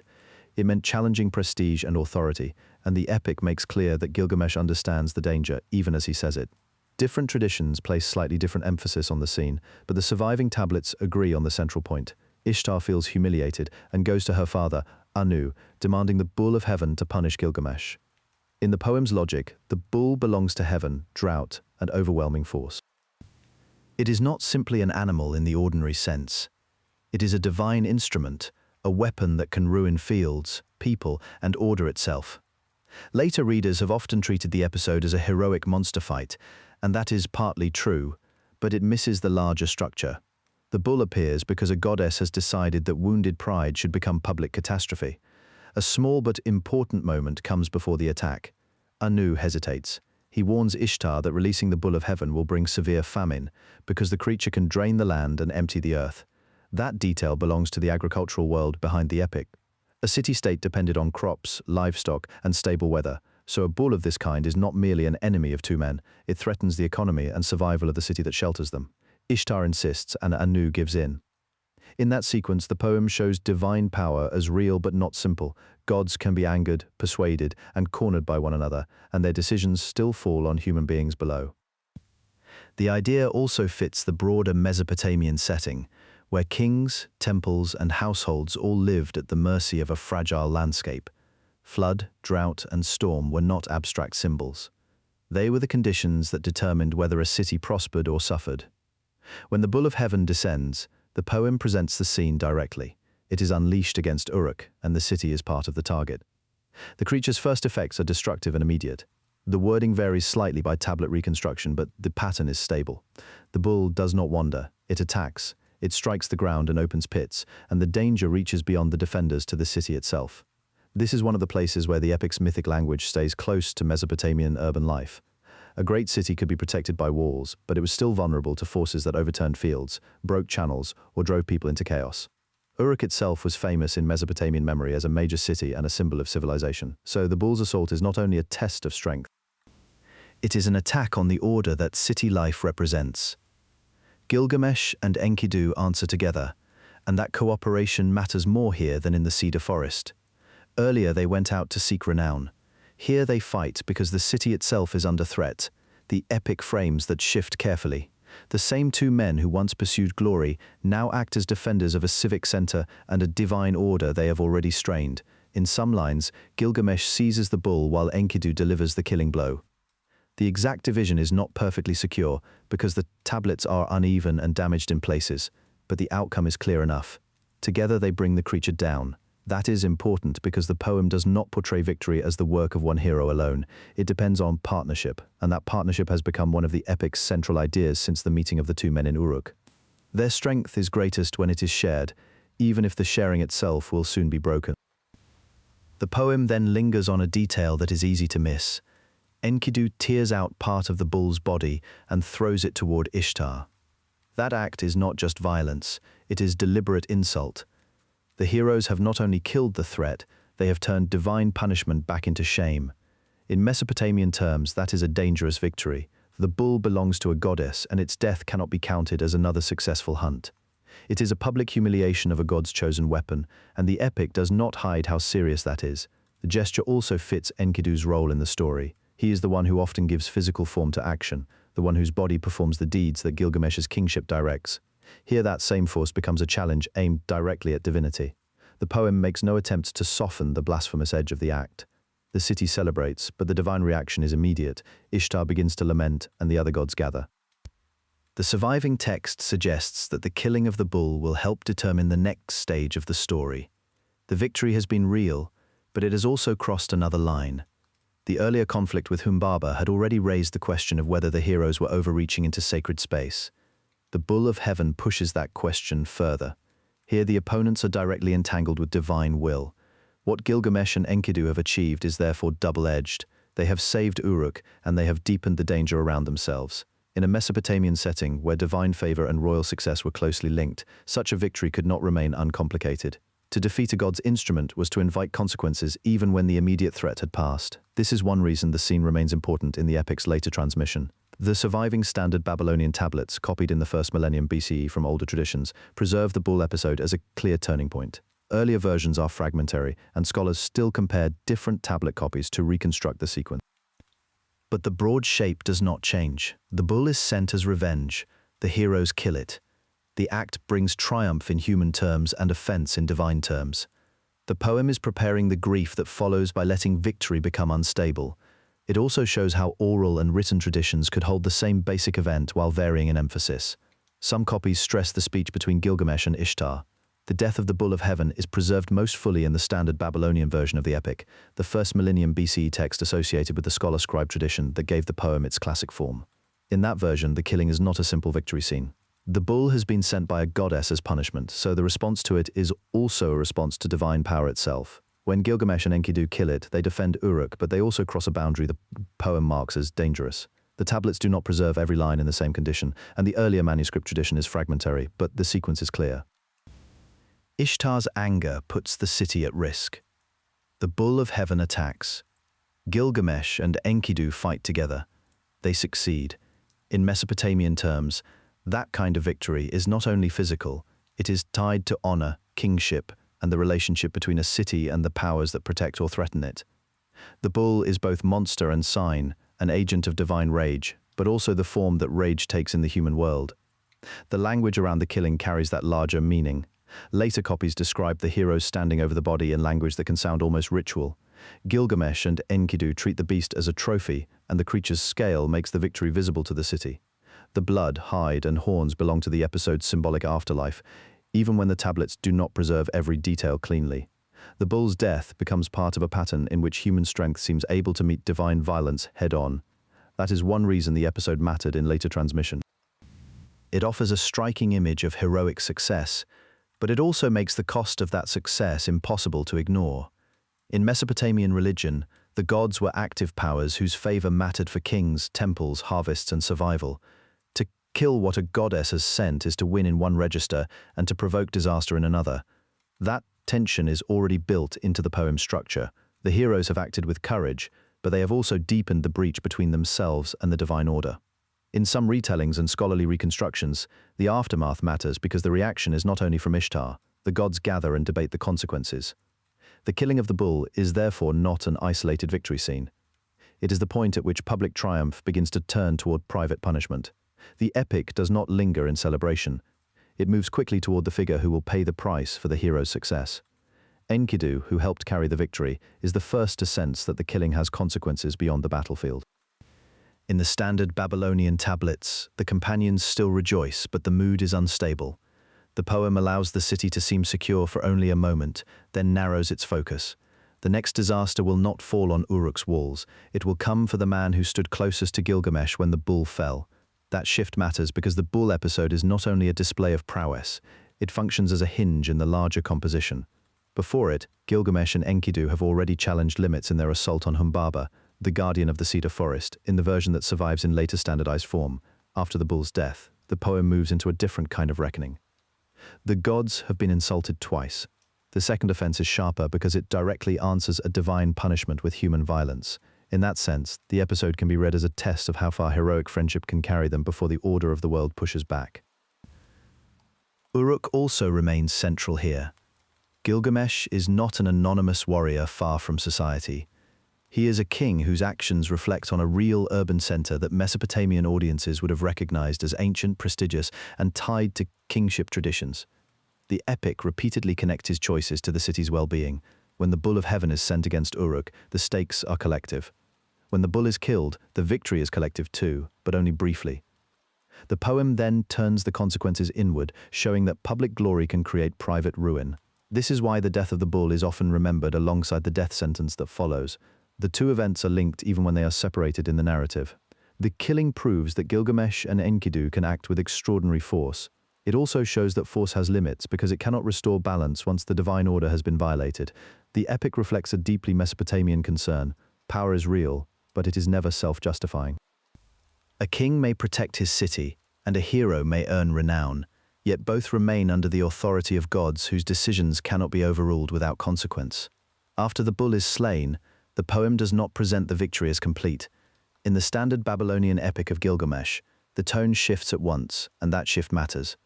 Enkidu shares in the killing and in the pride that follows, but the act has crossed a boundary the poem wants the listener to notice. In Mesopotamian thought, the gods do not simply reward boldness, they also guard the limits between human success and divine authority. When those limits are crossed, the cost may come later, and it may fall where it hurts most. Enkidu is the first to receive the warning.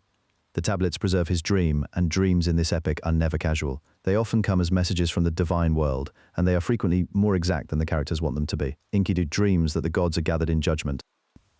The details vary across damaged tablets and later reconstructions, but the point is steady. The divine assembly has decided that one of the companions must die because of what they have done. In some readings, the judgment is tied to both Humbaba and the bull of heaven, so that the journey into glory becomes one chain of offenses. In others, the emphasis falls more sharply on the bull and on the insult to Ishtar. The tradition is not uniform, but it consistently moves the poem from human victory to divine accounting. This is one of the places where the epic becomes especially direct about consequence. Enkidu is not only a warrior beside Gilgamesh, he is the companion who came from the wild, the one brought into human life and then into heroic action.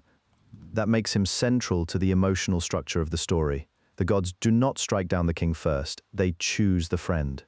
The logic is severe, but it is narratively precise.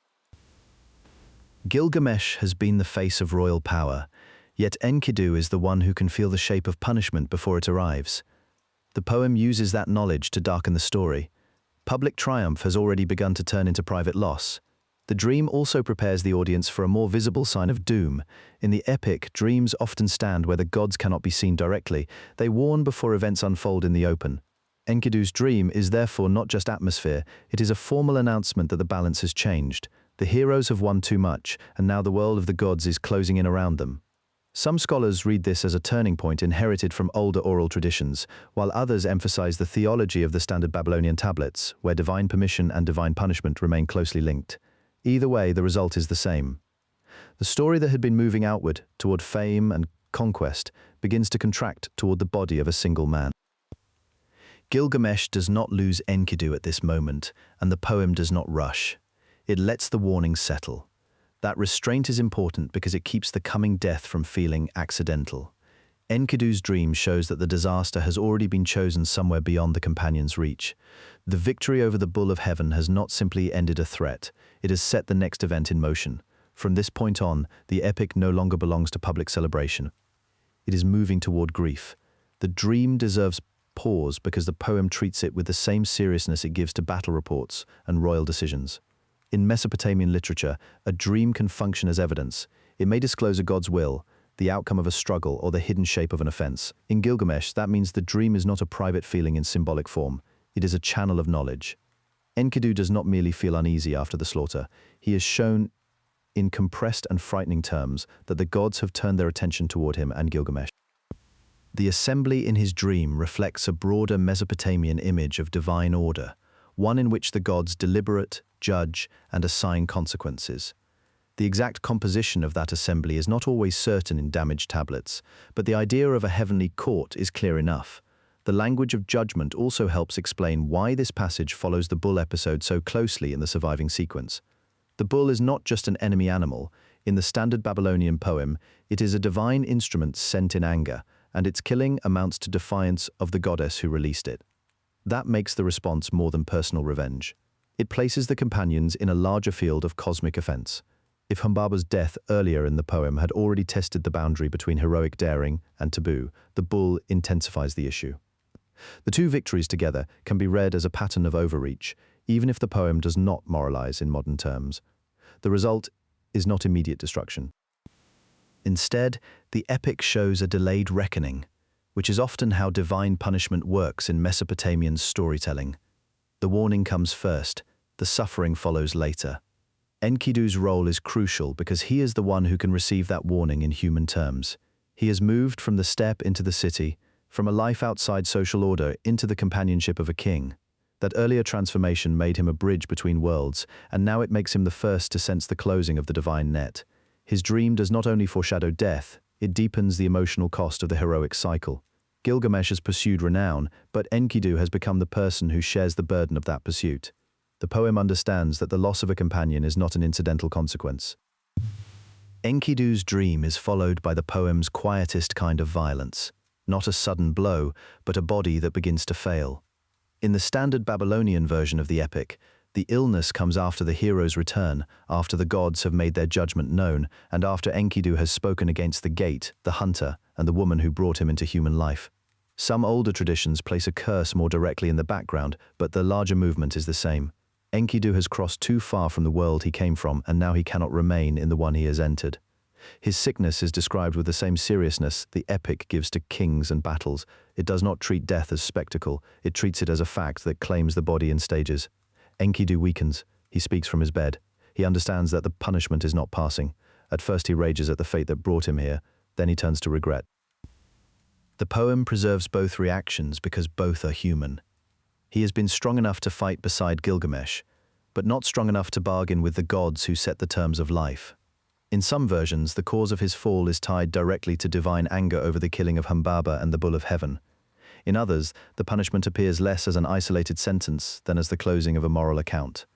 The exact sequence varies across tablets and recensions, but the meaning does not. The epic makes a hard claim here. Heroic success does not exempt a man from death. If anything, it can draw death closer. That is one reason the story has lasted. It refuses the easy shape of triumph. Enkidu's suffering also shows how Mesopotamian epic can make room for sorrow without softening it. He remembers the wilderness, the animals, the woman who led him toward the city, and the friend who now watches him waste away. His words are not those of a warrior still in command. They are the words of someone forced to measure what he has lost. In one tradition, he calls down a curse on Shamhat before reversing it, because he can see that without her, he would never have entered the human world at all. That reversal matters. The poem does not let him leave life with a simple judgment. He has been made human by the same forces that made him mortal. Gilgamesh is beside him through the illness, and the effect on the king is immediate and lasting. Until this point, Gilgamesh has been able to act. He can travel, he can fight, he can defy, but he cannot stop the slow outcome of Enkidu's condition. The epic lets that helplessness settle in. Gilgamesh is not just losing a companion, he is seeing in real time that strength has a limit. The man who once stood in Uruk as an overwhelming presence now has to sit and watch another man move toward death. The tablets do not present this as a single brief scene. The suffering unfolds over time, and the delay matters. In Mesopotamian literature, illness often becomes legible through repeated signs: fatigue, loss of strength, altered speech, and the growing certainty that the body is not recovering. That pattern gives the episode a steadier shape than a sudden catastrophe would have provided. Enkidu's end is not dramatic in the modern sense. It is prolonged, and that prolongation is part of the story's force. The audience is meant to feel the weight of waiting as much as the final loss. In a culture that knew plague, injury, and the limits of ritual protection, this kind of slow collapse would not have seemed abstract. When Enkidu finally dies, the poem does not rush past the moment. It lingers on the fact of absence. This is the first death in the epic that matters in a fully personal way. There are conflicts before it, and there will be later losses in the flood story and in Gilgamesh's failure to gain immortality, but none of those arrive with the same emotional immediacy. Enkidu is not a distant casualty. He is the one who matched Gilgamesh, checked him, and then became his equal in friendship. His death, therefore, breaks more than a partnership. It breaks the illusion that something human can be held together by force alone. The burial customs around the scene matter as well, because the epic is careful to keep the dead within a recognizable social world. Gilgamesh tends the body and prepares the rites. That attention belongs to the logic of ancient Mesopotamian society, where burial and remembrance were necessary acts that linked the living to the dead. The poem does not describe a fully preserved funeral ritual in documentary detail, and it is safer not to press it beyond what survives. Still, the emphasis on care, display, and lament suggests that Enkidu's death is not merely private grief, it is also a social event, one that requires the king to perform duties the heroic contest cannot satisfy. Gilgamesh's grief is the turning point the entire epic has been preparing for. The poem says, in effect, that death was always present, but it could be held at a distance while the story remained about cities, walls, and heroic labor. Once Enkidu is gone, death is no longer a general truth. It is a personal reality. Gilgamesh responds as many mourning figures in ancient literature do, first with disbelief, then with denial, then with action that cannot succeed. He refuses to accept that the strongest bond in his life has ended. He mourns in language that is raw by the standards of Mesopotamian epic. He tears at himself. He dresses his friend for burial. He delays the rites as if delay might reverse the outcome. The surviving tablets present the mourning with small but telling variations. In the standard Babylonian version, the grief becomes a long sequence of lament, care, and ritual attention. Earlier materials are less complete, but they point in the same direction. The king does not respond with wisdom at once, he responds with shock. That is important because the epic does not give him enlightenment before loss. It gives him loss first, and only later the understanding that follows from it. The text makes room for the practical consequences of grief as well. A ruler cannot rule in the same way after such a death. His relationship to his own body, his own future, and the city around him has changed. Gilgamesh does not meet Enkidu's death with restraint. In the standard Babylonian version, his mourning is prolonged and exacting, marked by lament, ritual care, and a refusal to treat the loss as final. The poem lingers over this because grief is not a side effect, it is the turning point. Earlier Mesopotamian fragments do not preserve every detail, but they point in the same direction. The king is stunned, and shock comes before wisdom. He covers the body, sits beside it, and speaks as if closeness might delay what has already happened. The epic presents this response without making it noble in a simple sense. Gilgamesh is not suddenly a detached thinker. He is a man faced with the fact that strength has failed in the one place that mattered most. Enkidu had matched him, corrected him, and shared his burden. With that companion gone, kingship no longer feels complete. The palace and the city are still there, but they no longer solve the central problem. The poem then shows Gilgamesh trying to answer loss in the only way he knows, through action. He mourns, but he also defies. He orders that his friend not be abandoned to ordinary disappearance. In some versions of the tradition, this includes the expected lament and burial care. The exact sequence is not preserved the same way in every tablet, but the impulse is constant. Gilgamesh wants to hold on. The epic makes clear that grief can become a form of resistance, even when resistance cannot succeed. What matters most is that Enkidu's death changes the scale of the story. Before this, Gilgamesh could be checked by another body, another will, another strong man beside him. After this, he is left with a realization the poem does not soften. If Enkidu, who was formed to stand near him, must die, then Gilgamesh has no special exemption. This is where the epic stops being only about heroic competition and becomes a story about human limits. The king's first reaction is not acceptance, it is refusal. He cannot yet imagine a life that includes this loss as part of the order of things. That refusal appears in the language of the lament itself. Gilgamesh does not speak as someone who has learned a lesson. He speaks as someone trying to push back against a fact he cannot control. The poem gives him no shortcut to insight. It lets grief unfold first, because the later journey depends on it. If he were already wise here, the rest of the epic would lose its force. Instead, he is disordered by loss, and that disorder sends him outward. The surviving tablets suggest that this mourning does not pass quickly. In the standard Babylonian poem, Gilgamesh's attention remains fixed on the body and on the reality of decay. He watches for signs of what death does to flesh, and the text does not treat this as a mere emotional flourish. In Mesopotamian literary culture, burial and lament had practical and religious meaning. The dead were to be cared for, placed properly, and remembered, because neglect could cut a person off from the obligations owed to the underworld and to family memory.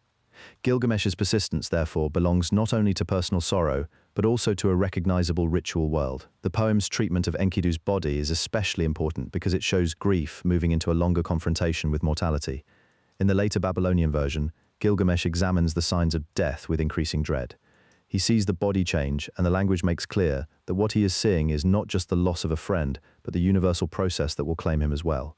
That realization is painful because it is physical. The epic does not ask him to accept an abstract truth. It forces him to look at the evidence in front of him. Enkidu, once vigorous and fully present, now becomes the first proof that heroic life ends. At the same time, the poem keeps Gilgamesh's response tied to the friendship that made Enkidu indispensable. Enkidu mattered because he altered Gilgamesh before death entered the story. He checked his excesses, stood beside him in danger, and gave him a companion equal to his force. In older Mesopotamian tradition, that pairing helped define the king's change from solitary power into shared responsibility. Once Enkidu is gone, Gilgamesh loses more than a friend. He loses the figure who made his strength usable rather than destructive. The king is left with authority, but authority no longer protects him from grief. This is also why the poem does not let him remain inside the palace. Uruk, with its walls and order, cannot contain the problem he now faces. The ordinary structure of kingship depends on continuity, rule, labor, offerings, and the visible life of the city. Enkidu's death breaks that continuity. Gilgamesh's departure has the shape of a journey, but in the poem it begins as something more urgent than travel. He is not setting out to learn a lesson for its own sake. He is searching for the one answer that might interrupt death. The epic sends him beyond the everyday world because the question itself lies beyond ordinary repair. In the older Mesopotamian tradition, this is where the king's grief becomes a quest. He leaves Uruk and moves into regions that are not just distant on a map, but threshold spaces between the human city and what lies outside its reach. The route is remembered in compressed stages. Gilgamesh comes to the twin mountains of Mashu, guarded in some versions by scorpion beings. These figures belong to the poem's mixed landscape of human, divine, and monstrous beings, and they mark the point where normal passage ends. The guardians recognize him and allow him through, but only after warning him about the road ahead. In the standard Babylonian version, the mountain is tied to the rising and setting of the sun, and beyond it lies a passage no person is meant to cross without hardship. That detail places Gilgamesh at the edge of Mesopotamian cosmology. The mountains are not just scenery, they belong to a world map in which the sun's daily route, the underworld, and the inhabited land meet at the limits of human knowledge. Beyond them lies a passage of darkness so complete that it is described as lasting many hours, a tunnel through which he travels without sight or comfort. The surviving tablets vary in wording, but the effect is consistent. The geography is less a realistic itinerary than a symbolic descent into the unknown. The poem does not need to explain every mile. It only needs to show that Gilgamesh is moving into a place where the usual rules of kingship no longer help him. He advances without seeing the path, and that loss of sight becomes part of the meaning. He is leaving the visible world in the hope that something beyond it can undo what the visible world has already done to him. That darkness matters because the epic is careful about what Gilgamesh can and cannot command. In Uruk, he had strength, status, and a public role. On this road, those things lose their value. He cannot summon soldiers or build a wall around mortality. He can only keep going. The sequence strips away each form of protection in turn: grief, departure, then the difficult passage beyond the human horizon. Later readers sometimes treat this as a simple hero's quest, but the surviving text is more severe. Gilgamesh is not being rewarded for courage. He is being forced to confront the limits of courage itself. His effort remains admirable, but the poem does not pretend that effort alone can produce the answer he wants. After the darkness, the path leads him to Siduri, the alewife who lives at the edge of the sea in the standard Babylonian version of the epic. Her role matters because she offers the first sustained attempt to redirect him. She does not send him on with encouragement. She tells him to accept the ordinary pattern of life: eat, drink, wear clean clothes, find joy with your family, and do the work of a human being. The advice is remembered for its calm tone, but in context it is not casual comfort. It is a deliberate alternative to the impossible pursuit that has brought him there. Siduri sees what Gilgamesh has not yet accepted. The search for everlasting life may destroy the life that remains. Her counsel belongs to a tradition of wisdom language common in Mesopotamian literature, where human limits are not denied but named plainly. The epic gives it force by placing it after the hardest part of Gilgamesh's passage. He has already suffered for the answer, yet the first clear response he receives is not immortality, but a reminder of mortality's terms. Gilgamesh does not stop there. He asks how to reach Utnapishtim, the one man who has received immortality. In the epic, Utnapishtim lives at the farthest edge of the world, across the waters of death. The crossing requires a ferryman, Urshanabi, and even this part of the journey feels like a series of diminishing possibilities. Gilgamesh's strength still matters, but only in a limited way. He can chop poles and help propel the boat, yet the final route depends on a guide and on a crossing that belongs to no ordinary geography. The farther he goes, the more the poem insists that he is entering a space where human skill cannot solve the problem before him. This also reflects the logic of ancient travel literature in transformed form. Mesopotamian scribes knew how to describe routes, obstacles, and stations on a journey, but here those familiar elements have been made nearly impossible. The ferryman, the boat, the poles, and the sea all carry real-world associations, yet they have been set in a realm where travel itself marks separation from normal life. This is also where the epic connects Gilgamesh's story to older Mesopotamian memory. Utnapishtim is not invented as a mere symbol. He belongs to the flood tradition shared with other ancient Near Eastern texts, especially the Atrahasis epic and the later standard Babylonian tradition of Gilgamesh. The exact details vary, and the surviving manuscripts are incomplete, but the broad pattern is stable. A divine flood destroyed humanity. One man was warned. He built a boat. He preserved life. The gods later granted him and his wife a special exception. Gilgamesh is now traveling toward the survivor of that catastrophe because only a figure like that can answer the question that has overtaken him. The comparison is important. Utnapishtim did not earn immortality by searching for it. He received it after surviving a divine decision that no king could have negotiated. He is both an authority and a warning. He is living proof that eternity is possible, but only in a way Gilgamesh cannot repeat. So the road beyond the world is not just a passage through strange terrain. It is the poem's way of showing how far Gilgamesh must go before he can be told no in a final sense. Utnapishtim is not just a wise old figure at the end of Gilgamesh's journey. He is the one person who has crossed the boundary Gilgamesh fears most. He survived the flood, and because of that survival he received a life no ordinary king, warrior, or seeker can claim. In the standard Babylonian version of the epic, Gilgamesh comes to him after every normal answer has failed. Strength has not helped. Glory has not helped. Friendship has been taken away. The poem sends him to the only human being who can speak from beyond the limit he is trying to escape. The flood story here belongs to Mesopotamian literary tradition, not to a single fixed text. The Epic of Gilgamesh preserves one version, but a broader flood cycle also appears in the Atrahasis epic, and the surviving tablets do not preserve every original line. Even so, the outline is clear. The gods decide to destroy humanity with a flood. One man, Utnapishtim, receives warning from a divine source, often identified with Ea in Mesopotamian tradition. He is told to build a large boat and bring aboard his family, craftsmen and living creatures. When the rain and waters come, they wipe out the rest of human life. The boat survives. Later, the flood ends, the vessel comes to rest, and birds are sent out to test whether the waters have receded. At the end, Utnapishtim and his wife are singled out by the gods and granted an extraordinary exception. They are allowed to live on in a distant place beyond the ordinary human condition. That exception matters because it is not framed as a reward anyone can earn through effort. It is tied to a unique event in divine history. The flood does not prove that immortality is a skill. It shows that the gods once made one man an exception under conditions that cannot be repeated. That is why Gilgamesh's visit is so desperate. He is not going to a magician or a conqueror. He is going to a survivor whose life was interrupted by catastrophe and then extended by divine decision. The poem uses that encounter to narrow the question. If death can be avoided, it must be because some hidden rule exists. If not, then the human limit is real. The flood episode also reflects older Mesopotamian ideas about the relationship between divine power and human fragility. In the Atrahasis tradition, humanity is destroyed after the gods are disturbed by human noise and overpopulation, though the emphasis varies by text. The Gilgamesh version keeps the broad pattern but compresses it into the encounter that matters for Gilgamesh's search. A warning comes from the divine sphere. A boat is built. The catastrophe comes. The survivor is preserved. In literary terms, that makes the flood more than a punishment story. It becomes a threshold between one age of human life and another. The world after the flood is not simply the world before, continued. It is a world in which one exceptional man has been marked off from the rest of humanity by direct divine action. The details of the boat and the birds matter because they are among the clearest signs that this is a carefully preserved ancient tradition.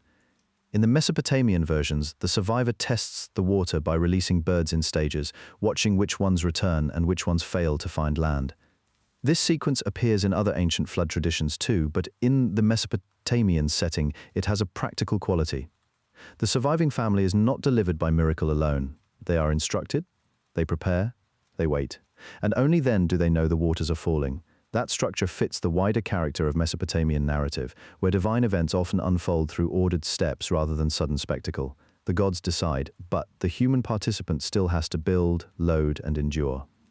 In the epic, Utnapishtim does not greet Gilgamesh by offering an easy path to the same result. He answers with perspective, and that perspective comes from a world that had already ended once. The flood story shows a Mesopotamian religion in which divine power and divine restraint can exist together. The gods can send destruction. They can also warn. They can destroy almost everything and still preserve a remnant. That tension is one reason the flood tale remained so durable. It explained ruin, survival, memory, and the fragile continuation of human life after catastrophe. It also fits a basic historical reality in the ancient Near East, where rivers nourished cities and could also overwhelm them. The myth is not a report of a known event, but it speaks the language of societies that understood how quickly order could be lost to water. The name Utnapishtim belongs to the Babylonian tradition, while older versions often use Atrahasis for a related flood survivor. Scholars generally treat these as connected but distinct literary treatments of the same wider tradition. The epic does not erase those differences. It absorbs them. That is part of what makes the poem historically valuable. It is not a single isolated story, but a living composition that preserves older material and reuses it for a new purpose. Here, the purpose is to bring Gilgamesh face to face with the oldest possible answer to his grief. Yes, one human being once escaped death, but only because the gods intervened in a singular flood event. The route to that answer matters too. Gilgamesh has crossed land and water to reach a figure whose life is already separated from ordinary time. The farther he goes, the less likely it becomes that human effort will solve his problem. Utnapishtim stands at the far edge of what the poem allows. He is alive, but not as an example that can simply be followed. He is alive because the world itself was remade around him. Utnapishtim does not give Gilgamesh a path he can simply follow. He explains why no such path exists. In the old Babylonian tradition, and in the later standard version of the epic, the flood survivor tells Gilgamesh that the gods once gathered in anger and decided to destroy humanity. Ea warned a man to build a large boat, seal his family and possessions inside, and preserve living creatures. The flood came, the world was overwhelmed, and when the waters withdrew, the survivors offered sacrifice. In reward, or perhaps as a unique mercy after the disaster, Utnapishtim and his wife were granted life beyond the human condition. That gift was not a general rule. It came from a crisis in divine counsel, and from a single exception no ordinary king could repeat. The epic draws that distinction carefully. Gilgamesh lacks neither courage nor rank. What he lacks is the one circumstance that made Utnapishtim immortal. The flood story is not a hidden method for escape. It shows that the gods can suspend mortality, but also that they do so rarely for reasons tied to a catastrophe that cannot be recreated on command. Modern readers often compare this episode with other Mesopotamian flood traditions, especially the older Atrahasis epic and the flood tablet in the standard Babylonian Epic of Gilgamesh. That comparison is useful because it shows that the flood material circulated in more than one form before it became part of Gilgamesh's journey. In each version, survival comes by divine decision, not human mastery. In Atrahasis, the flood is part of a larger argument about population, labor, and divine frustration. In Gilgamesh, the same story is placed in a new setting, where it becomes a direct answer to a king who has already learned how much power still falls short of final security. Utnapishtim then tests Gilgamesh, and these tests strip away the idea that heroic will can defeat death. First comes the challenge of sleep. If Gilgamesh cannot remain awake for only a short period, how could he conquer the final sleep that belongs to every human being? The test is severe in its simplicity. Gilgamesh fails at once. The poem does not present this as a moral humiliation so much as a fact of nature. Human beings are made to lapse into rest, weakness, and interruption. Even the greatest king cannot force his body beyond that limit. Utnapishtim's wife bakes loaves of bread as a visible record of the days Gilgamesh sleeps, a small domestic detail that gives the scene its plain force. Bread becomes a measure here, not because it is sacred in itself, but because the loaves show that the world has continued while Gilgamesh has been absent from it. Time does not stop to honor desire. The sleep trial also fits the poem's larger habit of turning bodily experience into proof. Earlier in the epic, Gilgamesh has already faced exhaustion, travel, and grief as limits on his authority. Now the story uses sleep to make the same point in sharper form. No king rules over sleep, no ritual, no command, and no reputation can keep the body alert forever. In Mesopotamian thought, sleep could be a boundary state, sometimes associated with dreams, messages, and divine contact. But it remained a condition humans entered unwillingly and repeatedly. By making this the first proof against immortality, the epic grounds its argument in something every listener would have understood. Death may be final, but its cousin is familiar and daily. To fail at sleep is to be reminded that mortality already governs ordinary life.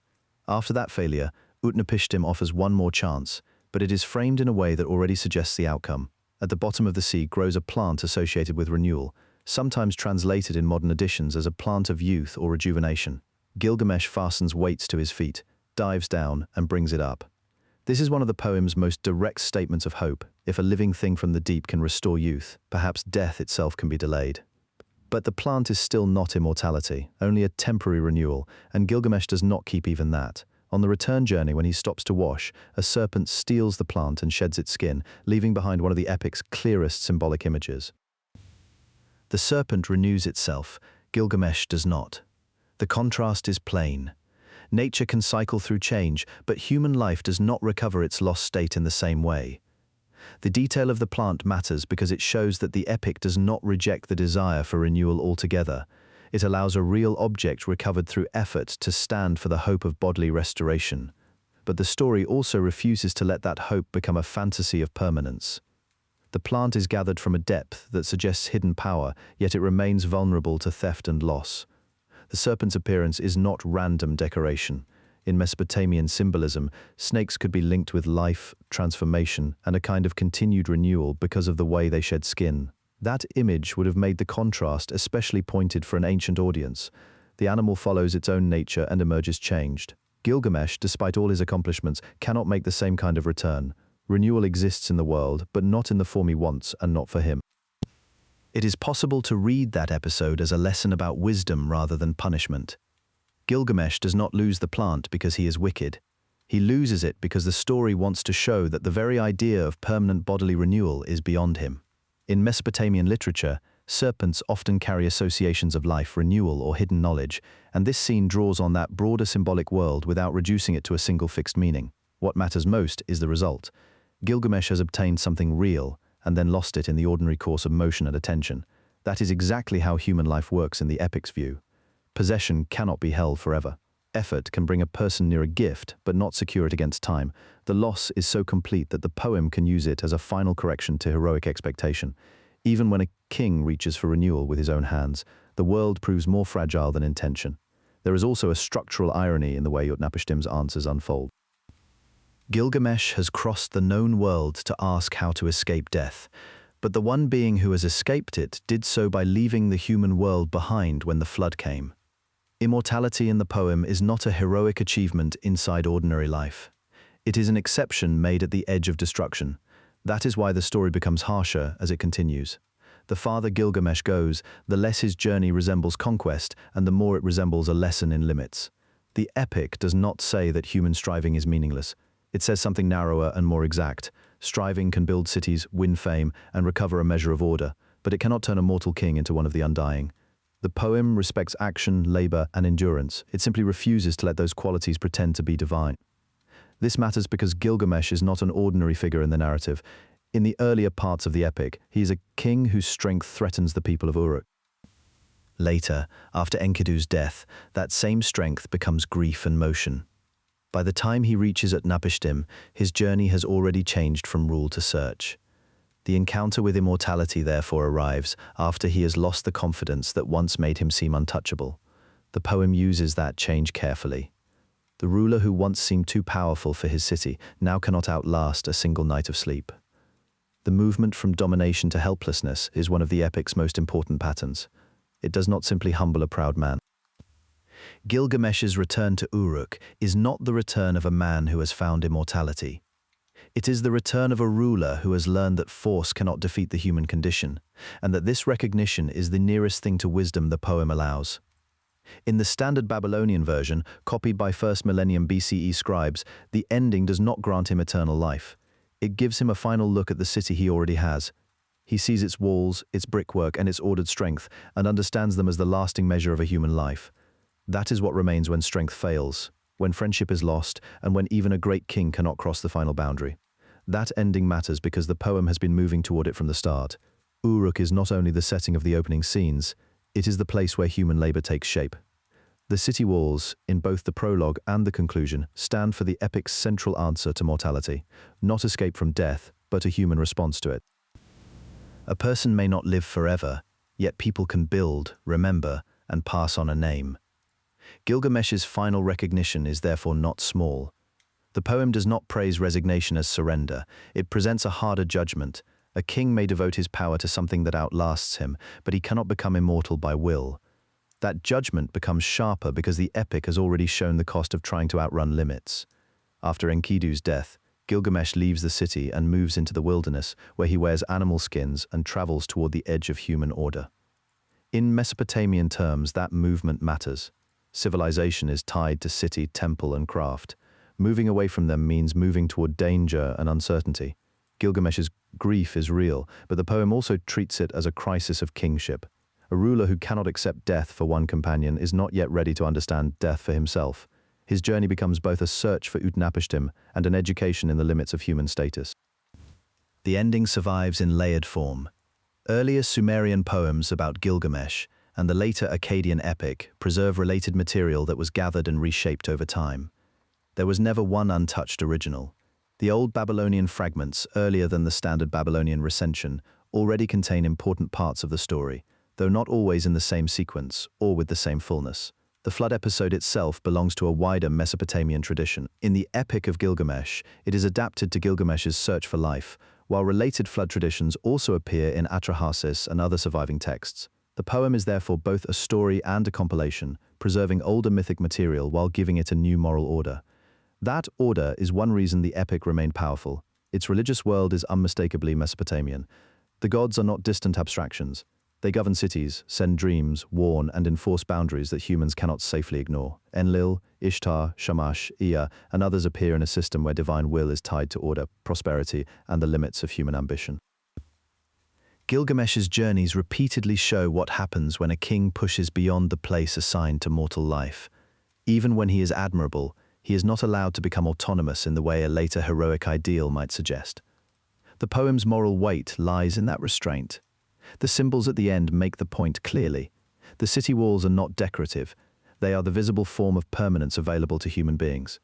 Gilgamesh cannot keep Enkidu alive, cannot secure eternal youth, and cannot repeat the flood survivor's unique passage into immortality. But he can return to Uruk and look upon what has been made there. In that sense, the walls answer the question the whole epic keeps asking. What can a mortal achieve that does not vanish immediately? The poem answers with civic labor, memory, and story. A king's greatness is measured not only by conquest, but by what endures for those who follow. This also explains why the poem gives such emphasis to the built city at both ends of the narrative. The opening prologue invites the audience to see Uruk's walls as proof of Gilgamesh's achievement. The ending returns to the same image after loss, danger, and failed hope. The effect is deliberate. What first sounds like a boast becomes, by the close, a sober statement of inheritance. The walls are not everlasting in a cosmic sense. They are made of mud brick, maintained by labor, and vulnerable to time. But within the human scale of the poem, they are as close as mortals can come to durability. They are enough to carry a name forward. Later tradition kept that answer alive. Scribal schools in Mesopotamia copied the epic for generations, and its lines remained in study long after the world that produced them had changed. Modern recovery of cuneiform tablets and the decipherment of Akkadian made it possible to reconstruct much of the poem, though not all of it evenly. The text is still partly fragmentary. That incompleteness is part of its history, and it reminds us that what survives from the ancient world often survives in copies, variants, and reconstruction. Still, the shape of Gilgamesh's return is clear. He comes home with no cure for death, but with a truer understanding of what a human life can and cannot contain. That understanding is also political. In Mesopotamian thought, a king was expected to protect the city, maintain order, and mediate between divine power and human need. Gilgamesh's return to Uruk confirms that role in a new register. In the end, the Epic of Gilgamesh endures because it refuses a single meaning. It is about kingship, friendship, and the wound death leaves in even the strongest life. It recalls flood traditions, sacred limits, and a Mesopotamian sense that human greatness still exists within an order no one can master. Gilgamesh learns there is no escape from mortality, only a different way of meeting it. What remains is not immortality, but measure, the city, the wall, the duty of a ruler, and the knowledge that meaning must be made within human limits. That is why the epic has lasted. It leaves Gilgamesh where the rest of us remain.